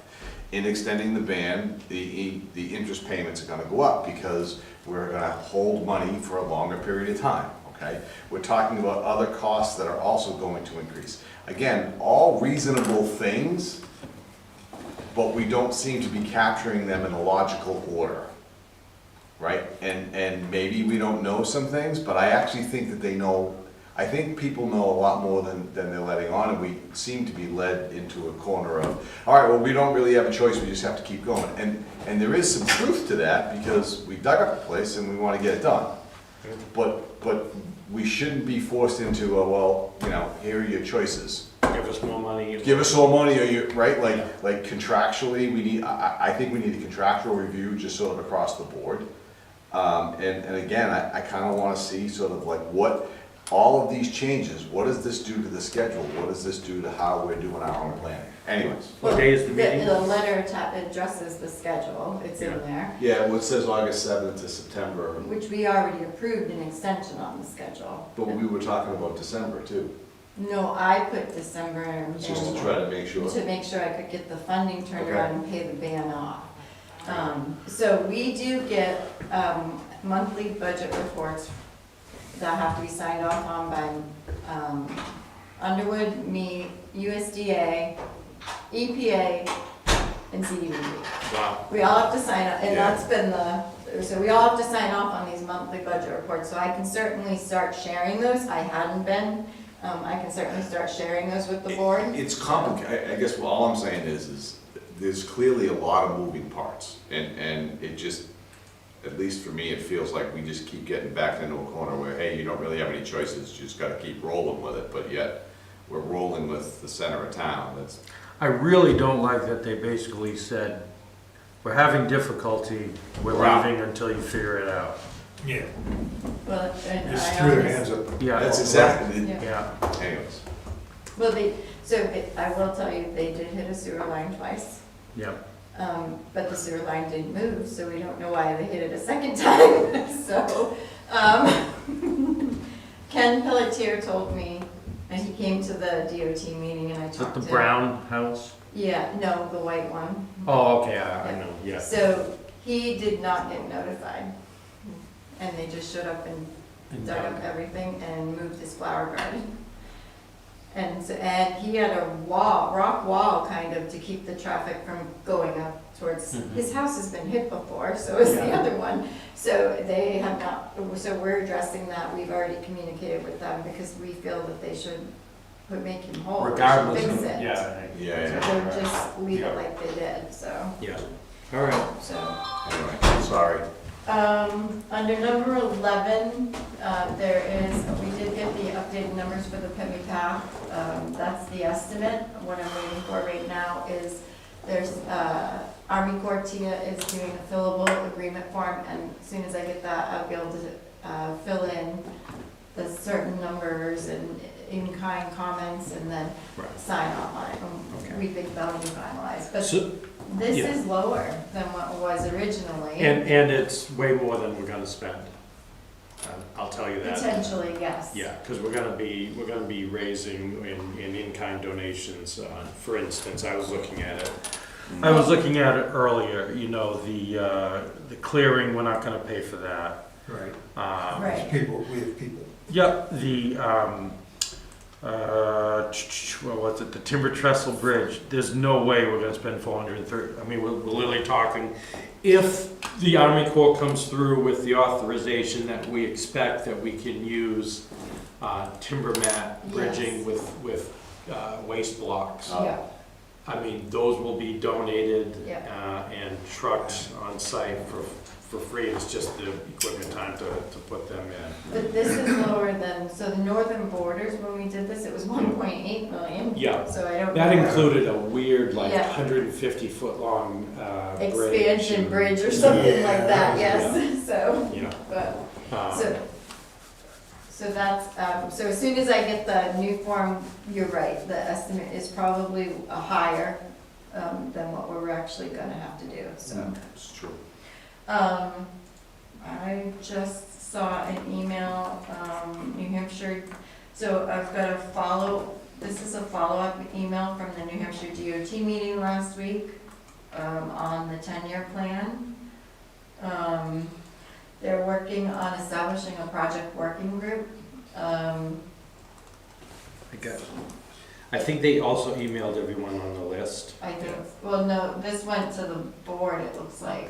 Oh, yeah, so it went to the people they want to put on the working board. Oh, So okay. they're proposing a project working group. In the past, the type of team has been called Project Advisory Committee. Yeah, They'll participate in the project process, disseminate info, help review, comment on project elements. They don't anticipate this being a huge commitment. You'll occasionally receive an email update or be asked for your feedback on an idea or direction. They'll meet virtually in advance of milestones or public meetings to ensure we're addressing community needs of the project. So their members are me, Sean, Scott Sansegren, John Miller, Victor Greenwood, Jeff Chartier, Troy Como, and then the 2 community members. So I just wanted to, they said if you're not interested or don't feel you can commit to this, please let them know. I would be glad to let them know, but I wanted to double check with you, I'm okay. with the ones that are on For this the little list. bit, yeah. So I think it must be because you all spoke. We all showed up. We were there, yeah. Well, Scott was there, but he didn't say anything, so he didn't get thrown on this. I guess not. So, they did say, so he does say, it's actually a good point. If you have any good candidates for the community members to participate, let them know. I personally thought Brittany Durgan on Maple Grove Lane was well-spoken and voiced some valid concerns and would be a good member, which she was, so she probably would be a good member. Yeah. So. I think and probably also, So, no, not, okay, no. thank you. No, not that person. But I do think it's important to have someone on that is going to be, I don't say critical, but maybe a little, just, I think it's important to have, to cover the bases. If you think of someone. Yeah. Okay. And I'll respond to them. Yeah. John knows everyone. Yeah. That's true, okay, all right. You know what, maybe, yeah, I'll get back, I got an idea, but I'll get back to you. All right. On I Put JP? that. No, I also just read, I'm not doing it, no, I said that out loud. yeah. My aunt sent me a picture, said, you're in the newspaper. And of course, I'm like this. Yeah, And right. I'm like, oh my God, I look like I am utterly bored with what Buzz is saying. Yeah, I was not. but, all right. Oh, I do need 2 seconds at the end for non-public because I have an EES litigation update. Okay, I just got it, so. all right, very good. Select board items. Don? I just wanted to put it out there that with the higher fuel costs and cost of everything, we should probably be watching our Got budget something. a little bit closely. I know that I got something. our department heads do a very good job of watching their budget, but Yeah. we should be. But it's a major factor in the, yeah. Yeah, and there's some other stuff too. Electricity. The way we changed the funding of the fire equipment, it's gonna be taking revenues out Right. of the stream, which is gonna put more pressure when we're setting the tax rate. The other thing that's gonna be putting pressure on revenues going down is they keep on talking recently today about the, doing away with, what do they call it? A gas tax holiday. Yeah, So if they reduce that, then our block grant's gonna be lower. right. And also just the fact that people are gonna be spending, with the gas price being up higher, people are gonna be spending less anyhow, which means there's gonna be less revenue in gas tax to begin with. So all those things are gonna put pressure on us in November. It just pushes that further down the stream. You know, Right. It's like, Yeah. oh, well, okay, we saved a few cents at the pump, but, oh, our property tax is going up because of something that they. Exactly. People don't realize the Yeah. further ramifications. Yeah. You know, it's not just that your roads aren't gonna get done, it's some of that money comes to municipalities. Right. And we'll be missing that, which we'll have to make up with taxes. Do we, So, We are getting a $35 fuel surcharge now with our hauling at the transfer Yes. station. Right. That may affect us as Yeah. well. And then I will let you know, our electricity bills have almost doubled. Yeah. So, in some aspects, community power still hasn't gone live, and Constellation Energy, I'll explain that another time, but, Constellation Energy, we technically didn't renew them, but they said because I didn't officially tell them that we were canceling, they held us in a holdover rate. I've been arguing with them about it right now. Yeah. So, but still, we would have doubled with Eversource. It was it's a little scary how high the bill went from one month to the other, so, yeah. So we should just keep an eye on it. yeah. on Dawn's point, can we ask the department heads to just put out to the team that to try to reduce idling time, just to try to conserve fuel? When possible. Yeah, Right, yeah, I agree. but just be vigilant. We are pushing to make sure that they use the WEX cards, because it does give us discounts. Yeah, Or do the NHDOT, because that's usually cheaper. So we're working on fixing the PD, so PD has WEX cards, but they don't have the NHDOT fob as a backup, so they had to go to Park and Go when we had the issue with the WEX. But we fixed the issue with the WEX, and we are gonna look into getting them NHDOT fobs, so that we can try to conserve some money there can't as believe well. they haven't had that all along, actually. Yeah. Yeah. One other quick thing, they were doing some timbering over at Willamette, Yeah, at Camp Willamette. Did we get an intent to cut on Yeah. that I missed? Okay, yeah. just wanted to be sure. Yeah, we did. I walked by and was like, whoa. Yeah. It really cleared one out. It's funny because You went out and looked at Mobilus the one who was cutting cut cheese too. and he got charged? No, that's a different. Different one, okay. Yeah. Sorry. Go ahead. Sorry. No, I was gonna say didn't- Mobilus was another camp that cut, well, not. Bristol. Yeah, Mowgli did, yeah, yeah. Yeah. I did forget something. I'm good. but go All right. ahead. You can keep going and I reserve the right. for Okay. camera. John? Okay, so, EDC is gaining some momentum, so Bruce is really digging in to try to get different folks. So far, he's got Buzz Kenny, Todd Savigny, Amy Yankel, from the school. Yeah. We're working on trying to find somebody from Mid-State Health for Hannaford's, Freudenberg, Franklin Savings Bank, so really just trying to, like, okay, who are the major employers in town? I've had, The list will come back to the board for appointment. yeah, so And we sign, got, but he's still working on it, so. Have they reached out to Hannaford? that I don't know yet, I don't know that we have. The new / old manager is very good, Okay, very.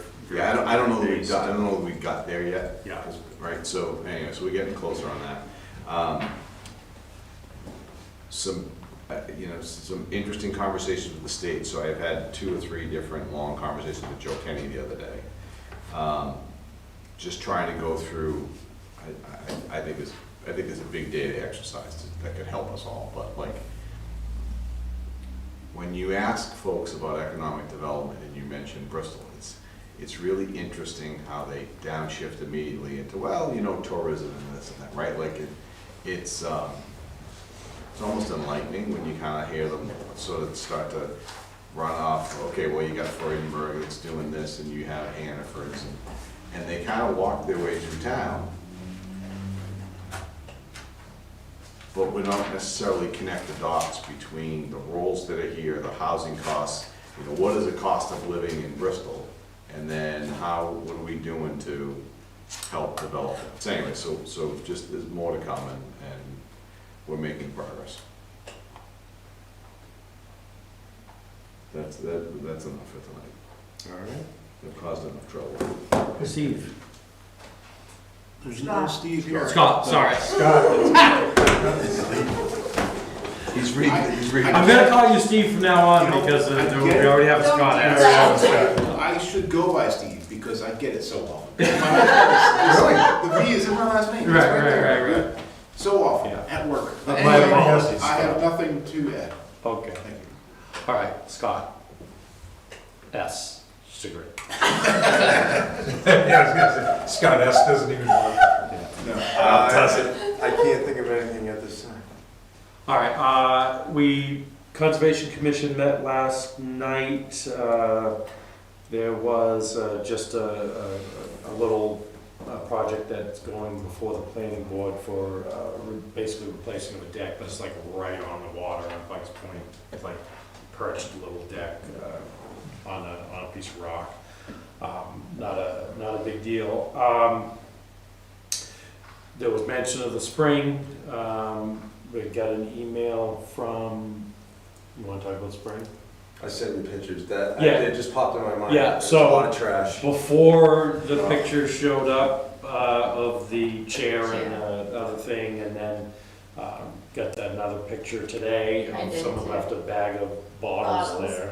We did, because we did end up Plastic taking them and bottles. getting rid of them, Yeah. because those will blow all around. Yeah, I think they thought they were helping out because Yeah. people could use the containers, but Yeah. whatever.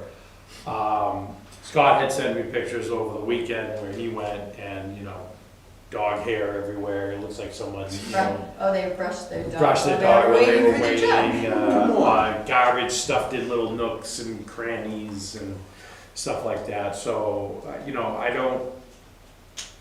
Last I mean, time, we've got all the signage there, so Yeah. it's like, Next step's like a camera. so, interesting you say that, because Joanne in Land Use sent me an email and said, would the Conservation Commission consider putting a trail camera there? And the answer is yes, and we can certainly do that.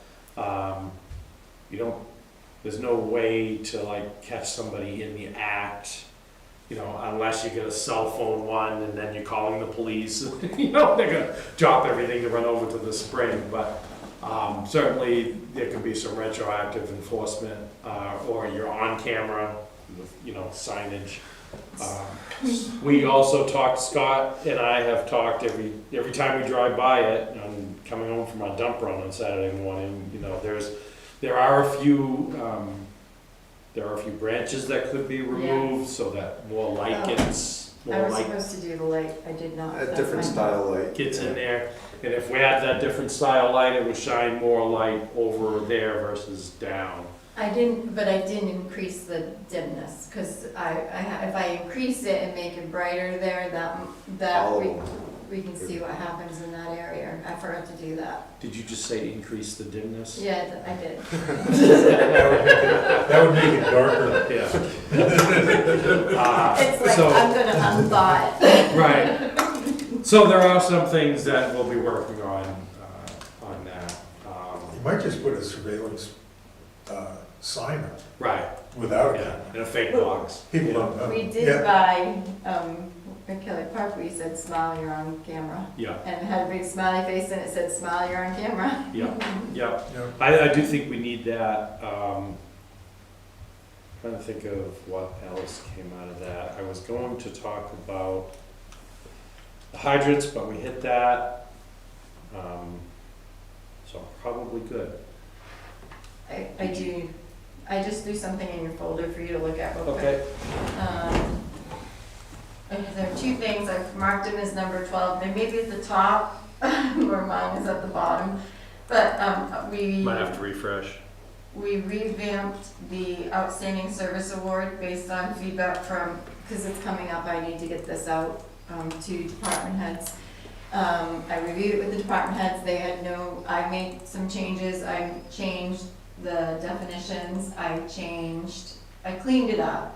And then, based on feedback I got from Select Board during the review of the Outstanding Service Awards, I added some questions. So the first two questions that are, I don't know if you got it yet, did you all get it? Go ahead. The first two questions are the same as what was on there, they're just worded a little differently. So I changed it to say, describe the specific action, achievement, initiative, or circumstance that merits this nomination. Please include what occurred, when it occurred, but Don Milburn is here, it tells me, and the employee's role. And then explain how the contribution went beyond the employee's normal job responsibilities and standard performance expectations. If the action fell within regular duties, explain why the performance was exceptional. So the next questions are new. What was the impact of the contribution? For example, was it improved service delivery, enhanced public trust, cost savings, safety, teamwork, problem solving, community benefit? And then who benefited from the contribution of service? Was it the department, multiple departments, the residents, public, organization wide? And was the contribution a one-time action or a sustained effort over time? Then I added a select board scoring sheet. I'm looking at you, John. To give you criteria, so based on those 5 questions, you would score how substantial and noteworthy was the action, initiative, or effort. You'd score her 1 to 5, with 1 being not poor, but 1 not being high on your list, but 5 being exceptional. And then there are 25 total points, and whoever gets the most points would be, out of the 5 of you, would be the one we would select for the Outstanding Service Award, and we usually give out 2 Per year at the mandatory training. at the mandatory training. Yeah. We don't, actually, I changed it to say up to 2, so we Yeah. may choose only to give 1. Yep, And that's but we can give up to 2 in the policy. sure. And so if you're good with it the way it is, I'd like to make it an official policy, have you just vote it in Okay. and be okay with it. But I'm gonna point out the other change I did was there's the PTO prize voucher. I updated this and made it for both events that we do, that we give these out. And fix the wording, with the full-time employees. We had talked about making sure that it was prorated for part-time versus full-time. We also, in the holiday, we did ham with turkey, if you recall, seasonal or per diem employees. So for the summer, we put $25 gas card instead. I want to make sure you're okay with that before it goes out. We thought that was a good option in case a call firefighter gets this. I just don't want them to be excluded from getting something. Sure. And then we did spell out, it's a one-time use only. You can't break, if you get this voucher and it's 8 hours, you can't do 4 hours stay and 4 hours next time. You have to use it all at once. And you have to use it within the calendar year it was awarded, and it will not be paid out. There's no cash value, because that's what we talked about. So this is updated too, if you're good with this. Okay. So I don't know if you want to vote to approve them both, then I can add signature lines and stamp them for you if you're okay with that. Okay.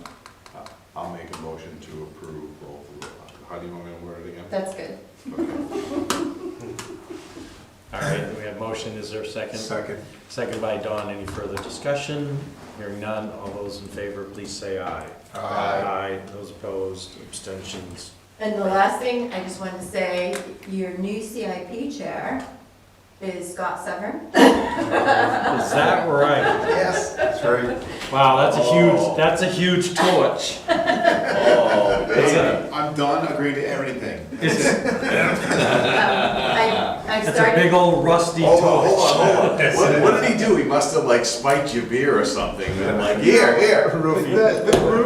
Nobody, I mean, a lot of people, I He wouldn't beat want- out a lot I of would- people for that.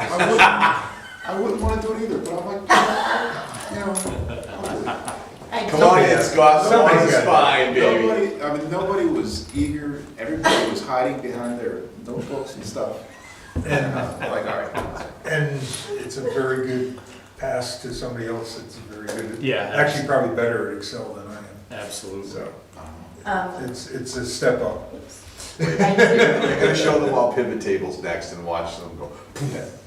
Someone tried to explain that to me once. I was like, we're good.